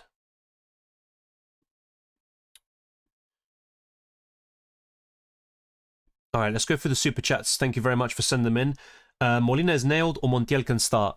I don't think Molina is completely nailed, and we saw that on match day 1 when Montiel was the starting right back in the tournament, but he played quite poorly, and to be honest with you, Molina wasn't great in any of the matches so far, but I think Molina is first choice. I'd argue Medina's a bit safer, which is something I never would have expected going into this tournament. I thought Tagliafico would be the starting left back, but obviously the injury just before the Algeria game changed things up a little bit. Ultimately, the safest ways to cover Argentina defensively are Emi Martinez in goal, and then one of Lisandro or Romero, who is a doubt at the moment, which puts him a bit below the others, but I think Romero will be fine. Thoughts on Trossard? Yeah, he's been great, actually. Even in the first 2 matches where he blanked, he created multiple chances for Belgium, and yeah, Trossard is just a player who scores crucial goals. My only concern, especially if you're using the qualification booster, is that Senegal-Belgium is so tough to call, so it's not really the... Yeah, if they had a better fixture, let's say, for example, at one point Belgium were projected to play Iran, if I'm not mistaken, Not a run, sorry. Actually, I might be right. Right? No, that's not right. I think Belgium were projected to play someone very favourable, let's say, but I can't remember exactly who it was. Yeah, if it wasn't Senegal, I'd be all on board with that, definitely. But yeah, I think with Trossard, he's in my thoughts. If I wanted a Belgium asset, it would be him. He's under 5% ownership at the moment. I think it's creeping to 5%, but yeah, he should be fine. If I check quickly, it's what, 4? Yeah, 4.2%. Yeah, I think Leandro Trossard's a good choice, and I like De Bruyne as well, but as a scouting bonus player, mid-priced option, I think Trossard is pretty solid. I think Medina's a slight risk, yeah, but I think he'll be a starter for Matchday 4 anyway. Then we'll see how that develops throughout the tournament. Bruno Guimaraes or Manzambi? Manzambi. Bruno Guimaraes is decent, by the way. Why is YouTube like... I don't know what they're doing. They literally translate Manzambi to God. What are they doing? Best 3-point family and defender. Oh, 3.5, you've lost me there, mate. I'm not going to lie to you. For a little bit more, you can get Ream at 3.9, but yeah, 3.5. I'm not so sure. I'll have a look because I want to answer your question, but yeah, I haven't really looked at anybody at that price except for De Figueroles, who's on the bench. So, nope, that's not going to work. Yeah, I'm not too sure about that one, mate.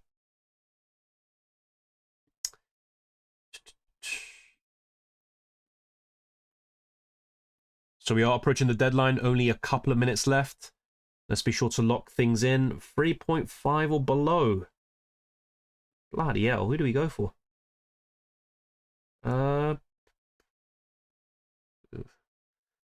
Yeah, I'm not going to lie to you, mate.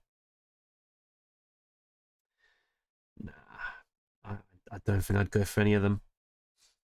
Nah. Maybe I'm missing somebody. Do you maybe go for Sanaya from Ghana? Against Colombia, I just wouldn't. Nah, that'd be forcing it.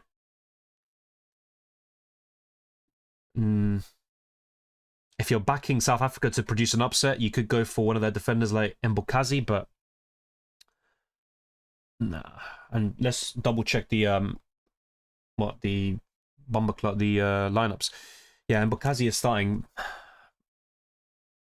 That would be it, really. I'm not so sure.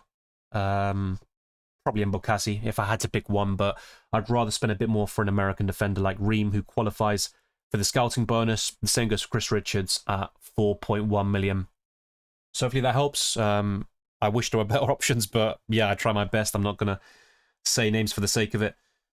So let's go through the other questions as well. Yeah, Douglas Santos is okay, but Japan have a chance of qualifying, and I think they'll score. And if that's the case, it's very unlikely that Douglas Santos will get 5 points or above to qualify for the scouting bonus. Hi, is your Team C your final and favourite team? Well, the team that you see right now is my current setup with Yamal.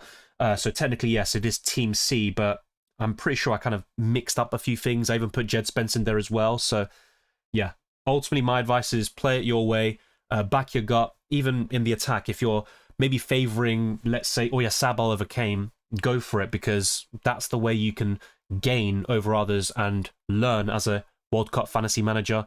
You want to make your own decisions, take accountability, and then, yeah, improve as a result. You're never going to improve if you just copy somebody else. I'm just saying that to everyone watching, if there is some copycats out there. Yeah, I think qualification boost is best used right now. We saw this in Club World Cup Fantasy last summer as well. Yeah, I think it's the best time. Yeah, no Portuguese players. I'm happy with that. They haven't been great in this tournament. Ronaldo has done well against Uzbekistan, like I expected, but not against Colombia and Congo. Bruno Fernandes is someone I have considered, but he's another one who only really played well against Uzbekistan. Defensively, I don't mind Nuno Mendes, maybe Diaz or Renato Vega. I'm just not going to go for Diego Costa in goal, and I think Portugal will face Spain in the next round should they both go through. So yeah, I'm just not really that bullish on Portugal. No German defenders right now. Kimmich would be an option. Jonathan Tah.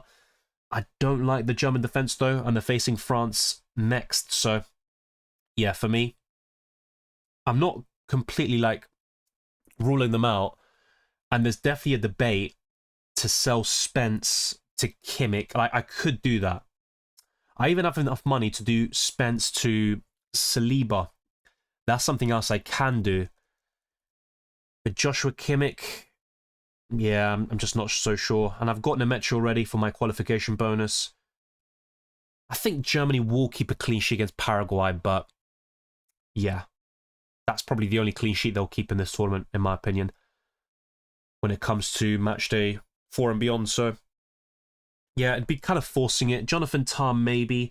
I've got, well, not even enough money for him, actually. Yeah, I'm still 0.3 off. It requires a downgrade elsewhere. Obviously, Yamal to Diaz, Bellingham would help. But yeah, I think that's probably how I'm going to set up there. I mean, instead of Serginho Dest, I could go to Freeman. That would be the way to get Jonathan Tah in. Yeah, I'm open-minded to that, but I'm also thinking about the long term, and I'm quite happy with this setup there. By the way, one thing I forgot to mention with the qualification booster, the player that you have, and it's all starting 11, your bench players don't count, they'll get 2 additional points for you if their team goes through, but only if they've played a single minute. If they haven't played anything, they're not going to give you the qualification bonus. So be mindful about that. If your player is on the bench or is left out completely, yeah, you can forget about it. So some good suggestions in the live chat, but yeah, getting very close now to locking in, only a couple of minutes away. Spence, expected minutes. Yeah, look, it's not the most secure pick in the world, but he qualifies for the scouting bonus. It would be safer for me to go for O'Reilly. It would be. I'm not sure. I think Gakpo will play. Obviously, very bad news there. But yeah, Brobby might be the best Dutch attacker, I think, for Matchday 4, and he has been really impressive in this tournament. Kimmich over Brown, I think so. Brown doesn't even qualify for the scouting bonus. It would be Dest for me over Robinson. If you wanted a differential American defender, you could just go cheaper. I think Robinson doesn't justify 5 million. You've got Freeman at 4 million, although technically, yeah, he's not scouting bonus. But you've got Ream at 3.9. He qualifies, and also Chris Richards at 4.1. So one of those two could work. I like Haaland a lot for Matchday 4, but Harry Kane is still my preference long term. I wouldn't go for Dunce Dumfries. I think Morocco will score, and if you're going for the qualification booster, there's no guarantee that the Dutch will go through. I think they will, but it's not going to be easy. Would you use the 12th man if he held on to it? Possibly. I think the earlier you use it, the better. Yeah, and then use the qualification booster, or do it the other way around. So qualification booster now, and then 12th man on Matchday 5. CR7 or Kane? Harry Kane. Yamal or Dembele? Dembele. Hi Dylan, hope you're having a good day. Thank you very much. Pulisic is decent, but I think Diaz would be the one for me against Ghana. Yeah, Mojica should start. Pickford or Manyan? Pickford. I've gone with Haaland instead of Kane. That's not a bad idea, mate. Canada defensive coverage. Yeah, I think a clean sheet is possible against South Africa. I was looking at Difugaroles, but he's on the bench. You could go for Bombita, Cornelius. I think any of them would be fine, but yeah, I'm opting for Serginho Dest at the moment. So my only scouting bonus player is actually Jed Spence, who might be very low owned for a reason. I don't think he's a particularly great pick, to be honest. But there you go. Let's see if I can find a way to bring in Kimmich. I mean, the most obvious one is downgrading Yamal. I could do Dest to Ream, but I'm still 0.1 off. Otherwise, I'd probably go for that, to be honest with you. Dembele to Elise would probably just save me a bit of trouble, but I do want Dembele. I'm being a bit picky with that one. Maybe this is where I go for Kubarsi. Kubarsi over Cucurella. Cucurella. So yeah, that could be it. Ream, Kimmich, Kubarsi. Let's actually put that as a final poll. We've got 5 minutes left, and then I'll try to answer as many questions as possible.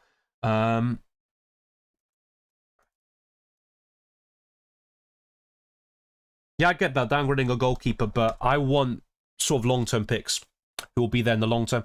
Vargas would be okay, I think, from the sort of cheaper options and from a non-top nation, if you will. Yeah, thank you very much. Yeah, I've done that. Cucurella to Kubarsi. I think that's the best way to go about it. So, which defenders would you pick? Let's see. So, Kimmich, Kubarsi, and Ream.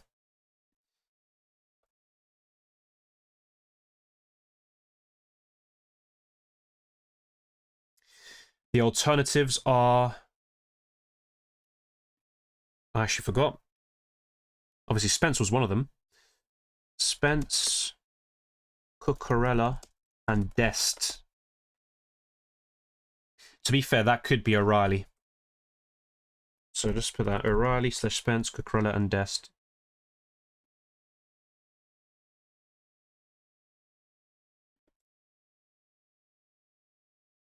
Yeah, the booster's active. I made sure of it. So if we go here, you can see it says qualification booster is active. Yeah, I'm not going to deactivate that. Let's refresh and make sure. We've only got 2.5 minutes remaining. Bloody hell, this has gone really quick. But yeah.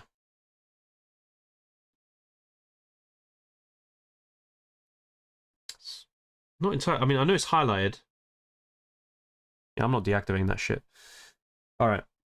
Let's see what the people have voted for. O'Reilly, Spence, Cucurella, and Dest is winning by some distance as well. Interesting stuff. Interesting stuff. I think Dest is quite appealing, to be fair. I do like that. But yeah, that's basically the team I've got. Doué or Sane, thanks. I mean, Doué isn't fully secure. I think Barkler could take minutes and starts off him. But I think France can score plenty of goals against Sweden. And technically, Doué is first choice. Sane is very inconsistent. He produced a big return against Ecuador, but I would go for Doué. Start Nemecha or Manzambi? Wait, start. Well, if you have both of them, you just start the one who plays first, which is Nemecha. But who would I rather have? Probably Manzambi. Okay.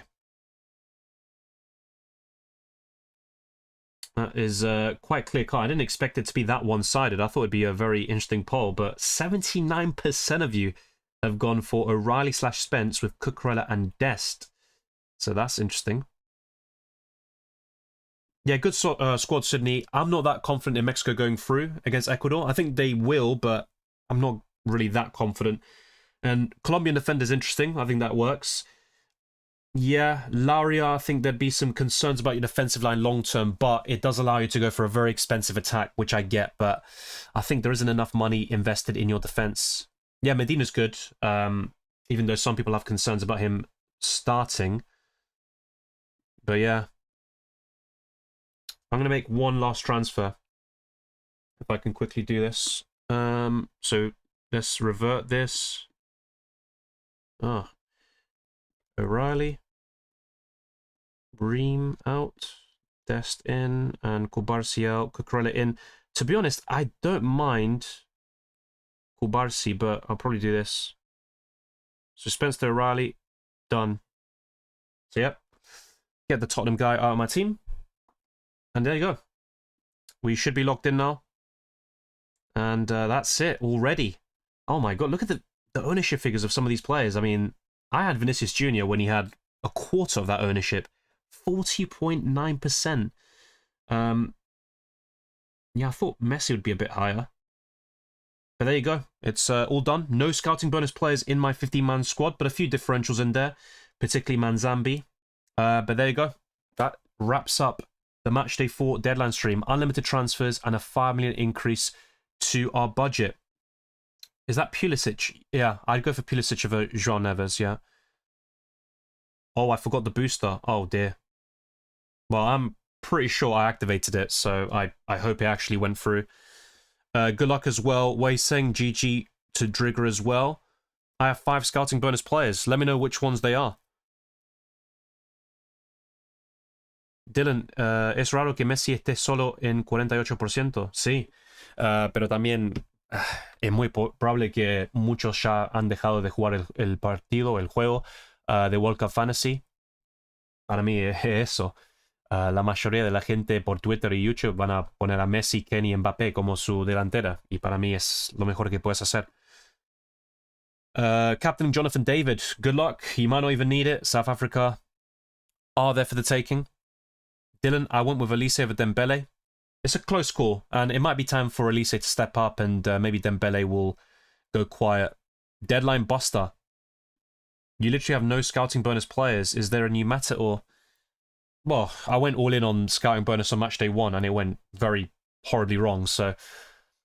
I'm going for players that I think will do well, so it is what it is. I mean, I was considering someone like Ream or Richards over Dest, but I think the added attacking potential is fine. Crepper was 4.9% for me just now. Yeah, we'll wait and see. Obviously, the official confirmation will be locked in a couple of minutes' time, but yeah, I'm not a big fan of Canada long-term, but for this week, I think that could work very, very well, sorry. Good luck as well to DC Auden, 99. I went with Kubarsi, Ream, and Haaland. Yeah, I like the Haaland pick. He could do really well. I have the 4 same defenders like you, except Nico. Yeah. Well, that's the way I see it, and it's about enjoyment, obviously, first and foremost, but yeah, you got to go for your own picks, and fair play. I always like it when people have their own sort of selections and go against the grain. My team is fairly template, I guess, for the most part, but yeah, I'm also not chasing Sky and bonus for the sake of it. Change Manzambi to Decathlare at last minute, hopefully. Ooh. Well, Decathlare is not a guaranteed starter. I mean, Lukaku came off the bench and scored against New Zealand. So yeah, I think with Belgium, the best midfielder to have is either Trossard or De Bruyne. Good luck as well, Kimps. I've got Llorente and Baena because of scouting bonus. Yeah, I'm not sure about Baena. He could start left wing, but obviously Nico Williams is ready to start. It was a very fortuitous goal. I mean, Muslera made a meal of it. Llorente got the assist for that. There is rotation concerns between him and Borro, but yeah, I think a Spanish defender is definitely worth having, and I might regret not going for Kubarsi, who's more of a differential than Cucurella, but obviously not a scouting bonus player like Llorente is right now. Yo puse a Oyarzabal en vez de Kane para poder tener a Yamal, Vinicius, Dembele y Díaz en la media. Me gusta, y para mí, bueno, Inglaterra a veces es medio dudoso en el ataque y le cuesta hacer un gol contra un equipo que defiende bien, y para mí Congo es sólido defensivamente, pero sí, me gusta Oyarzabal contra Austria, pero sí, España también es un equipo bastante raro que a veces te hace muchos goles y después les cuestan también. 0-0 contra Cabo Verde y 1-0 contra Uruguay. Saliba and Laria for scouting bonus, let's go.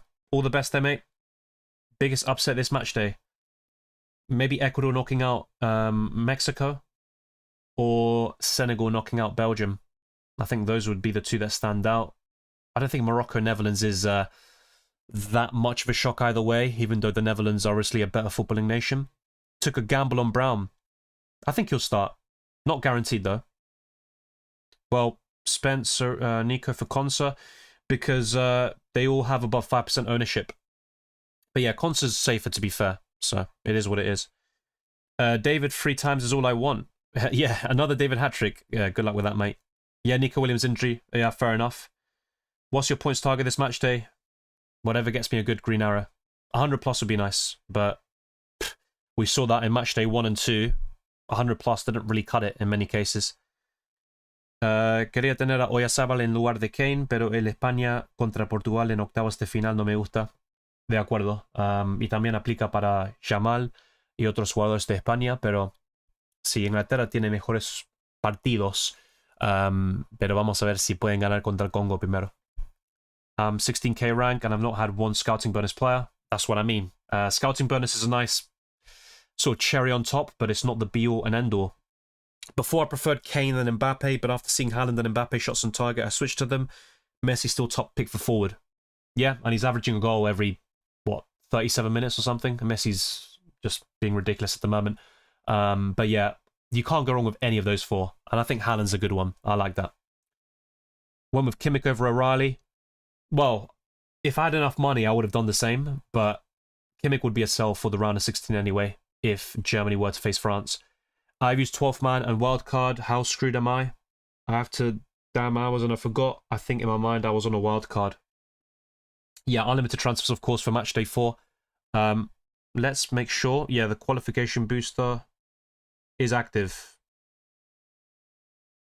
Right? I really hope so. Yeah. Qualification boosters grayed out, so I've only got the clean sheet shield and maximum captain boosters left, so that's good. Obviously, I've got no players featuring in today's game between South Africa and Canada.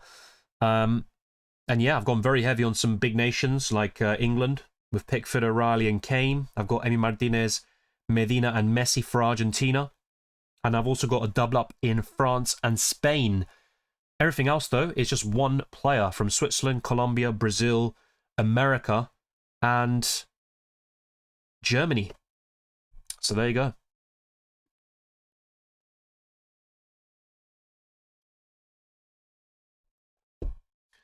So if you haven't done so already, drop a like on the stream, subscribe to the channel. Thank you very much for your support throughout the World Cup. It's greatly appreciated. And let's grow towards new goals, not just on YouTube, but also on Spotify, my Discord server. Check out my Patreon and the Championships for many perks there.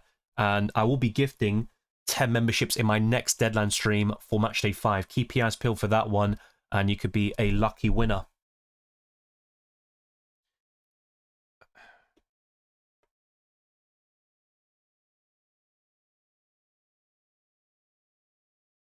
Okay, so let's go for some more questions as well. I'm going to try to get the game up, but I can't really guarantee anything. It's not just about likes and subscriptions, by the way. You can also share, hype, and all that good stuff. Hit the notification bell so you never miss a single upload or live stream. And I don't just do World Cup fantasy content. I also cover UCL fantasy and FPL as well. So those will be, well, addressed, and I'll be making content for those platforms in a couple of weeks' time. Probably more so in over a month. That's the plan, but yeah, that's going to be quite hectic as well in the build-up to next season. And it will be a slightly later start, to be fair, but I'm very much looking forward to it as well. Let's see if I can bring up this game. Hopefully I can. But yeah, for some reason I can't watch whilst I'm streaming, which is a bit of a piss take. But yeah, it'd be good to watch the matches as well.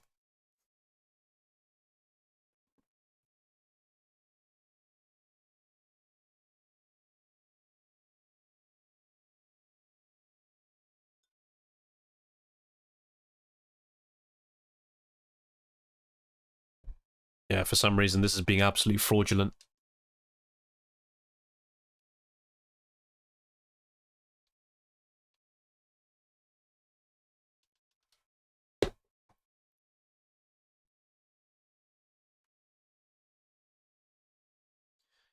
Surely Turner doesn't start again. Yeah, I don't think he will. Yeah, I don't think he will. He was alright for America in the previous World Cup, in my opinion. Goalkeeper Freeze and Coble. I'm not sure about that in the long term. Romero still injured. Could Ottomani start again? If Romero is unavailable or not ready to start, then yeah, Ottomani will come in, but I think the reports are indicating that Romero is fine for the knockouts. I use Crepo. Good for Matchday 4. I think Canada will keep a clean sheet, but not long term. I'll keep playing, but I've messed up this fantasy so much I feel like quitting. Yeah, it can be demoralizing for sure, but yeah, maybe it could be a blessing in disguise. You never know. Hopefully that's the case for you. Hey Dylan, this deadline, damn, I did have any humble time to do my team. Yeah, it's frustrating sometimes. I'll be honest, I wish there was another day, at least, because only 4 days ago I did a deadline stream, and it just seems like we have no break when it comes to the turnaround. I was out all day yesterday, and obviously I posted a team selection video quite late today. So it's the quickest sort of turnaround that I've had for a team selection video, but it's great that a lot of you responded to it and watched and enjoyed. But yeah, it's not ideal from a content creator's perspective. Beach fine for round of 32. Yeah, I think so. At 3.5 million, he's someone I haven't mentioned, but yeah, I'm also looking a bit long term.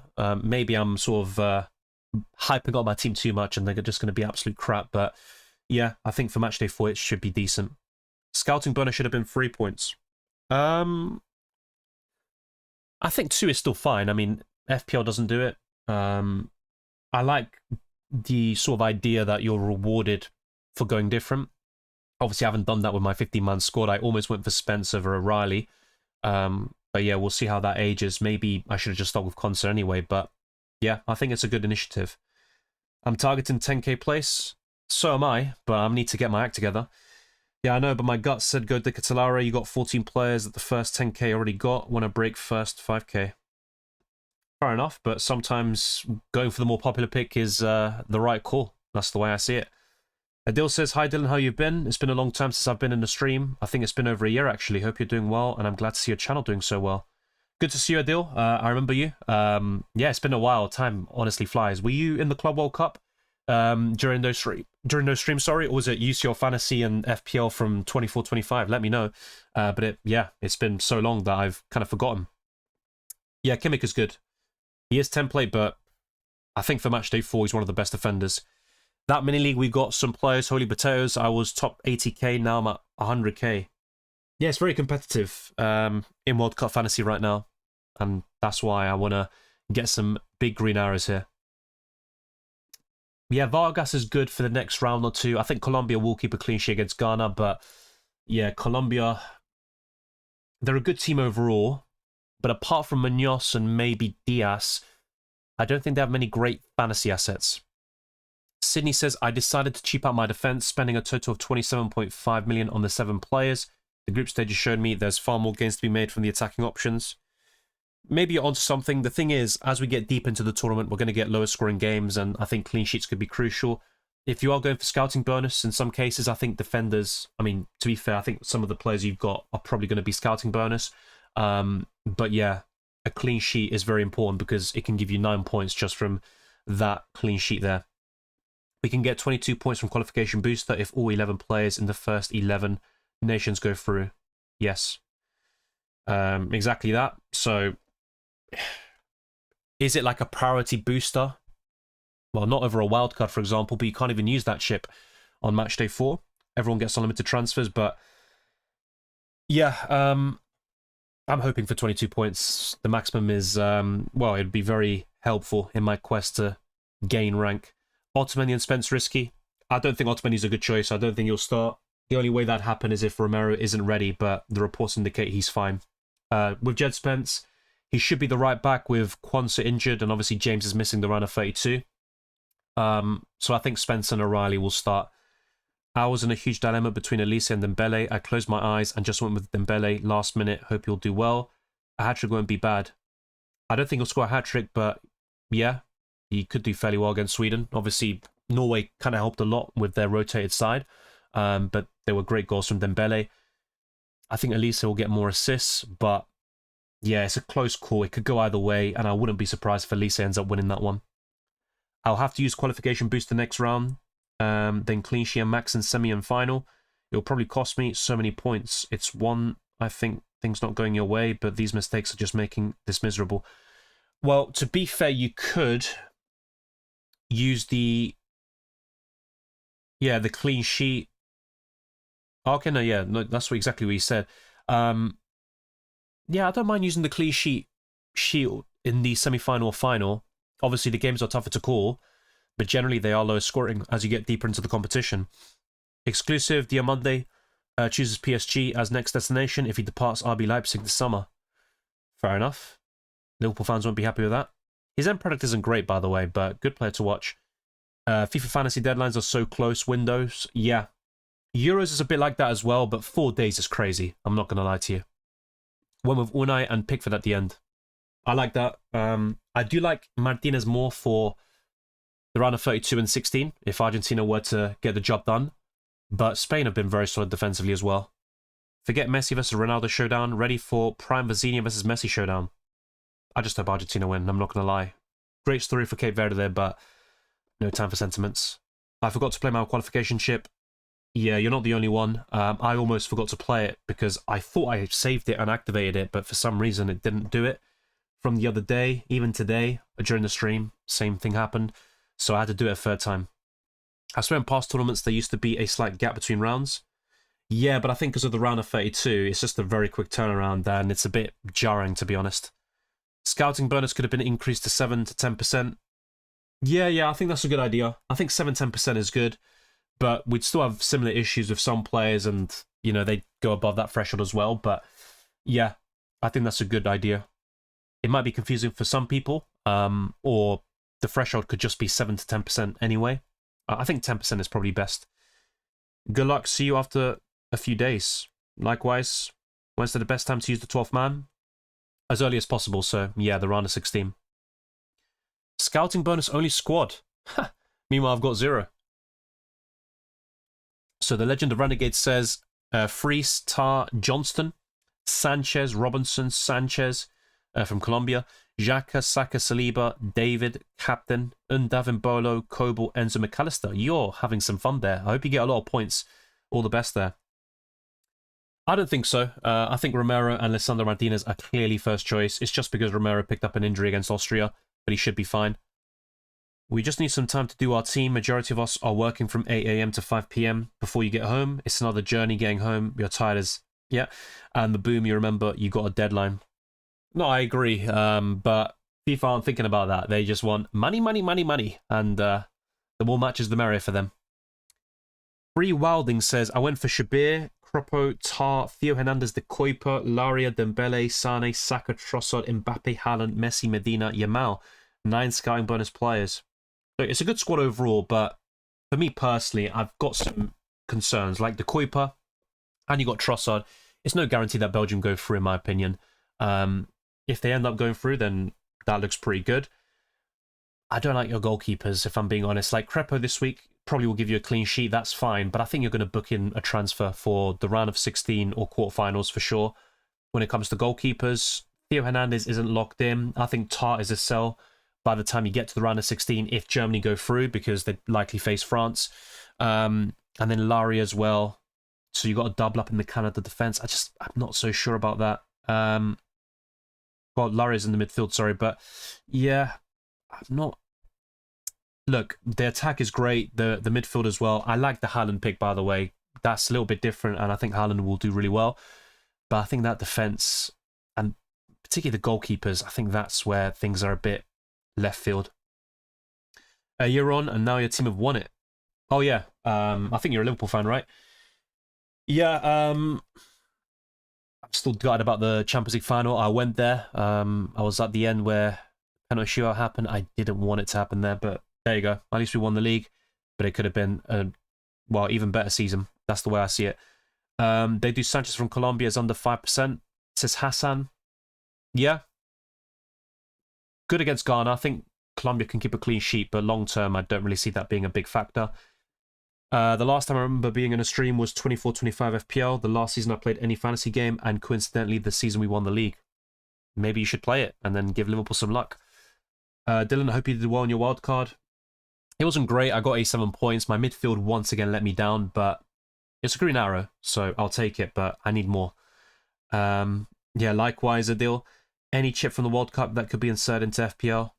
I'm not sure they'll just take chips like that, and a tournament-based game like this is completely different to a league of 38 matches, so I'm just not really sure what would be viable.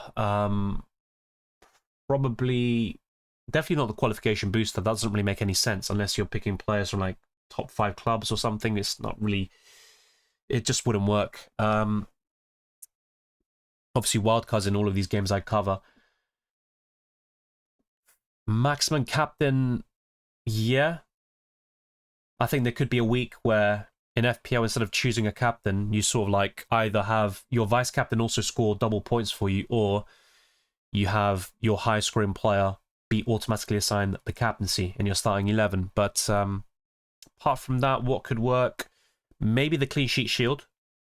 I think that's not too bad. I mean, a few years ago we had the all-out attack the all-out attack chip in FPL. So maybe something rewarding defenders, or at least making clean sheet points a bit easier to obtain. Thank you, Ignacio. Suerte para este matchday, mate. Metí a Douglas Santos. En España estamos con dudas de lo lejos que pueda llegar el equipo. Van justos de forma. Sí, España no está a su mejor nivel en este momento. Creo que Francia está más completo, pero para mí es difícil jugar un equipo porque recién arranca el torneo Falta mucho todavía. Y mira, Argentina, 4 años atrás, jugó bien contra Arabia Saudita, pero perdieron. Y mucha gente pensaron que no iban a ganar el Mundial. No jugaron bien contra México, pero después de eso, sí jugaron muy bien en todos los partidos. Para mí, España va a llegar lejos, semifinales o final, para mí. Y bueno, entiendo lo que está diciendo.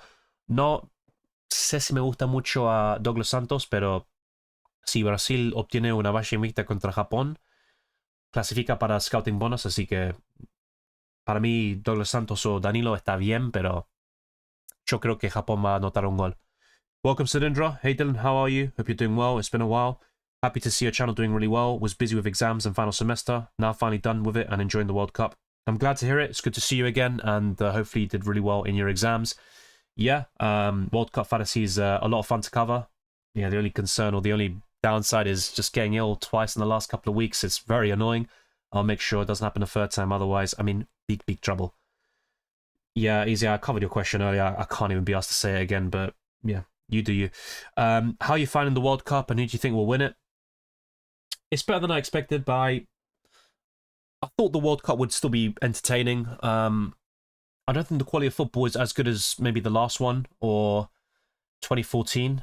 But yeah, I think the favourites for me are Argentina, France, and Spain. Those are the top 3 teams for me. England probably still up there in the top 5. I'm predicting an Argentina-Spain final. I know a lot of people are really backing France. They look the most threatening at the moment, but I think defensively they're a bit vulnerable. I forgot about the chips and realised 1 minute before and it activated. Nice one. Some people weren't able to do that. Thanks as always as well, Drigger. Good to see you. This is very true. I'm working too hard to balance everything. I mean, I bang on about it. I love the subs, but sometimes FPL easy to manage. Yeah, and for a lot of casuals, that's why they prefer FPL, because they just need to pick the team once per match or game week. A lot of times there's a week break between the deadlines. Yeah, in World Cup Fantasy, you don't really get that breather. Does someone still get scouting bonus if they were under 5% before they played, but then went over 5% during the game? Yes, it's about the matchday selection before the deadline locks in. So if they went above it now, that doesn't matter. They'll still qualify for the scouting bonus. I didn't know about the Romero situation, so I went Otamendi. You think it's worth subbing him on?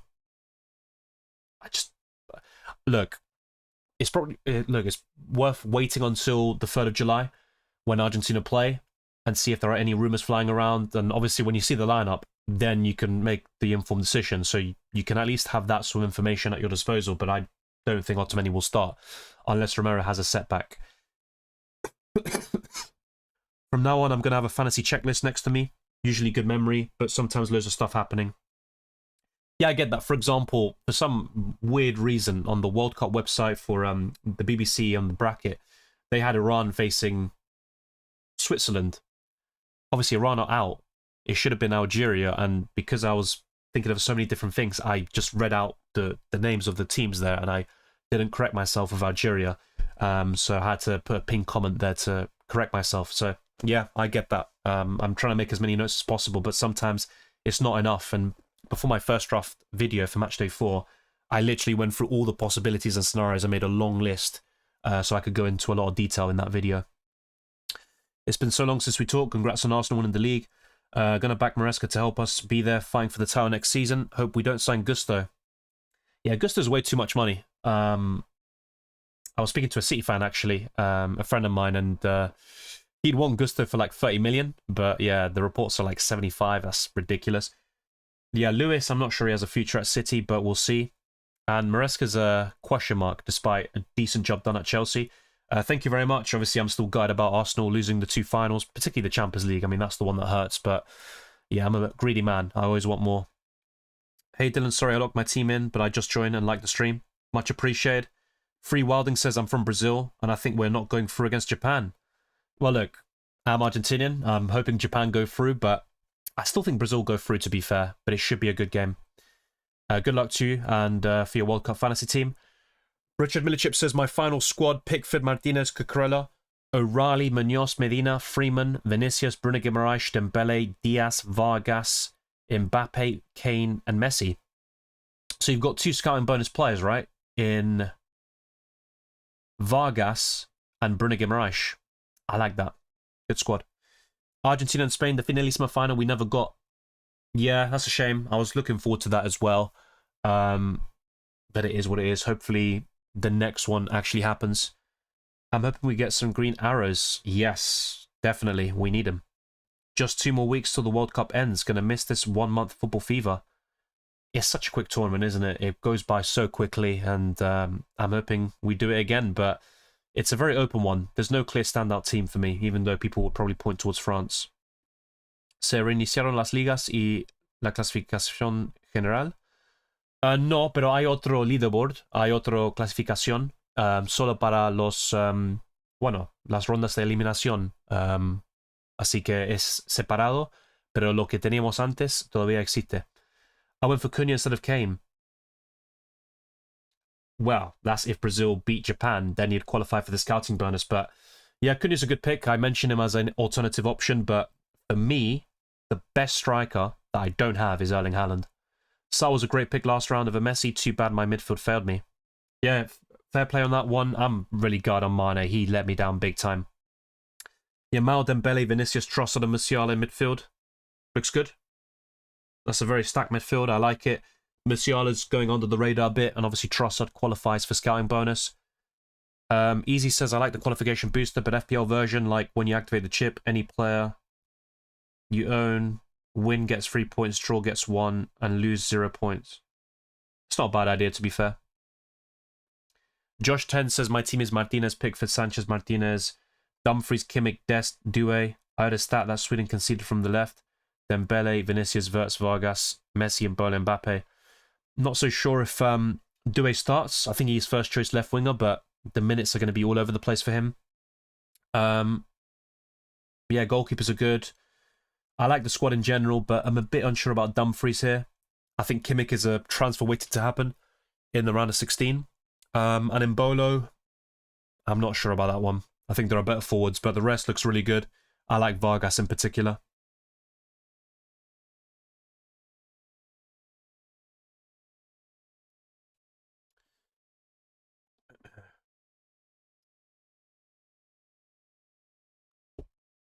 So, let's see where we're at the moment. So yeah, let's get a few more likes in the building. I appreciate those that have supported the channel here. Twister Parky says, I'm going to do a checklist, but I have a request. I understand if you can't, but relative to fantasy, can you put a GIF like reminders? Think about chip, order your bench. I know you say it. Yeah, GIFs, I'd have to probably look into that. Obviously, that'd be quite handy for the Discord server. But yeah, maybe some graphics or stuff. I'll look into that. But useful for us neurodivergent folk to have visual and audio. Yeah, fair enough. I'm kind of focusing mainly on video, of course, and writing when possible, but I'll look into that. Ian Maynard says, time is really moving fast, and as time moves that fast quickly, we're getting old. It's like not that long when we were enjoying some good games of CR7 during his career at Real Madrid. Now he's retiring. Not sure if I enjoyed Ronaldo at Real Madrid personally, but yeah, fair enough. Yeah, time definitely moves fast. I think the older you get, the quicker it goes, but that's just me personally. A couple of weeks before the World Cup ends, rest couple of weeks, then FPL starts in late August. Yes, and the game will probably be launched later than usual, but I'd imagine in a couple of weeks' time. Probably after the World Cup ends. I think you'd expect it to definitely be available by then. In answer to your question that I've seen you post, so the highest scoring goalkeeper in World Cup Fantasy is actually Vozinha, who you mentioned earlier. The highest scoring defender is Aymeric Laporte, which I've mentioned a few times in my videos. Midfield is actually a tie between Vinicius Jr. and Ousmane Dembele. And up front, it's none other than Lionel Messi, who is the highest scoring player in the game. My wildcard gave me 68 points. Yeah, a bit disappointing. I'm also a bit underwhelmed by my one. The midfield is where I really lost out. Thanks to Stipaki, much appreciated. Also, thank you for your streams. It has made the tournament better. You're still my favorite streamer, especially as the Seagulls are your second team. They're not. I'm not going to lie to you. But yeah, I don't mind Brighton. I sometimes get pissed off when Arsenal drop points to them, but that's more Arsenal more than anything else. Even if I put Nemecha in my team, is he a better pick than Sane, Wirtz and Musiala? He has been better so far in this tournament in World Cup Fantasy, but I think Wirtz could do very well against Paraguay. The older you get, the quicker it gets. Christmas was 4 weeks ago. Yeah, Christmas. Before you know it, we're going to get Christmas again. So yeah, it's just really weird. I got the Mecha, this guy though. I hope he will deliver. I like him. He's a good player. In UCL Fantasy, I talked about him quite a lot, and he had a very good league phase campaign for Borussia Dortmund. This World Cup definitely felt weirder than others regarding the fixture schedules. Yeah, but I guess it's like every continent. So right now, Europe, it's our time to sort of like have really late games and stuff. I mean, Argentina playing at 3 a.m. I'm staying up until 5 watching them and barely getting any sleep to then record the team selection video. It is what it is, right? Thank you, Josh. Good luck as well. Last time Japan versus Brazil last year, Japan won. Japan known as the nation who can beat big countries. I hope Japan win. We'll wait and see though. Brazil have looked decent in this tournament. If Brazil will beat Japan, then can Cunha be in the talk?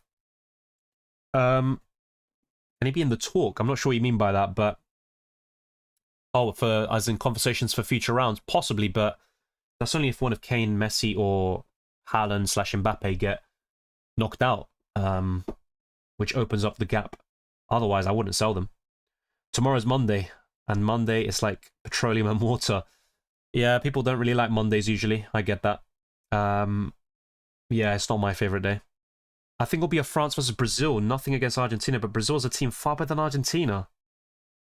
I'm not sure what you're watching, mate, but good luck to you. Also, I agree with Stepaki. You're my favorite streamer. Thanks for the content. Much appreciated as well, and it's good to see you. And yeah, let's have some fun in World Cup Fantasy and with this tournament. Xhaka to Chelsea, reunion with Xabi Alonso. As Chelsea fan, we need experienced type player in the team. Yeah, it could be a decent signing. I hope he gets a lot of red cards for you. They are your second team. Stop fibbing. I mean, domestic. I have no second team in England. I'm sorry to say that. I can never have 2 teams in the same country. Dylan, be honest, do you have a secondary secret account? No, I honestly don't. Dylan, you really didn't enjoy CR7 when you was in Real Madrid? I just enjoy watching players like Messi, to be honest. Even Neymar, when he doesn't dive. Ronaldinho. Look, CR7's a great player. I actually thought he was better to watch at Man United, even though I hated Ronaldo at United for obvious reasons. But yeah, obviously he's a goal machine. You got to appreciate the numbers and what he does. But yeah, I'm always Team Messi. After this World Cup, we will not remember this app until 2029 Club World Cup. Yeah, if I'm even there to cover the Club World Cup, if I'm still, you know, doing fantasy football, who knows? Yeah, we can talk about that. The most disappointing thing was Senegal scoring 5 and Mane not even getting an assist. Oh, don't even get me started on that guy. That was a piss take. I mean, in the first half, he looked the most likely to get something, and then after that, he shat the bed. 2030, waiting for 64 teams. That isn't guaranteed, though. It might just be 48 in the end. I'm going to wear my Garfield I Hate Mondays t-shirt tomorrow. Oh, fair enough. I don't have that. I don't have any, like, day-related stuff. Actually, I do. I've got a Cowboy Bebop. Actually, no, that's not a day-related thing. What am I saying? No, it's not. I don't have a day-related shirt. My favorite Argentinian team, Club Atlético Douglas Haig. Oh, wow. That's ball knowledge. Yeah, I was reading an Argentinian book on their history, and they're mentioned quite a lot. Yeah, an Englishman, right, who he went to Argentina. Yeah, I think that's what you're referring to. Fair enough. Thanks, everyone, for tuning in. It has been a blast talking to all of you, and good luck for Matchday 4 and the rest of the tournament. If you haven't done so already, drop a like on the stream, subscribe to my channel, and also hit the notification bell so you're always up to date on my content, not just for World Cup Fantasy, but also FPL and UCL Fantasy, which I'll cover going into next season. Follow me on X, Instagram, and Blue Sky, Dylan RCM. You can also find me by typing FPL Dylan. And if you want to become a patron or channel member, click the join button on YouTube or go to patreon.com/FPL Dylan. You can get early access to my videos, private comments, amongst many other perks. I will be gifting 10 memberships in my next deadline stream for Matchday 5, so keep your eyes peeled for that. That'll be on the 4th of July, and there's going to be much more headed your way throughout the next couple of months, and hopefully you enjoy the remainder of the World Cup. So join my Discord server, check out my Spotify, and leave a 5-star review there. And there is my World Cup Fantasy Mini League that you can also become a part of, and let's grow those numbers even more. I'll see you very soon for the Matchday 5 deadline stream, and I wish you all the best of luck for the World Cup. Enjoy it as much as possible. That's the main thing. And play this game your way. Don't copy others, and make sure that you've got a brain of your own and you use it very well. I'll see you soon.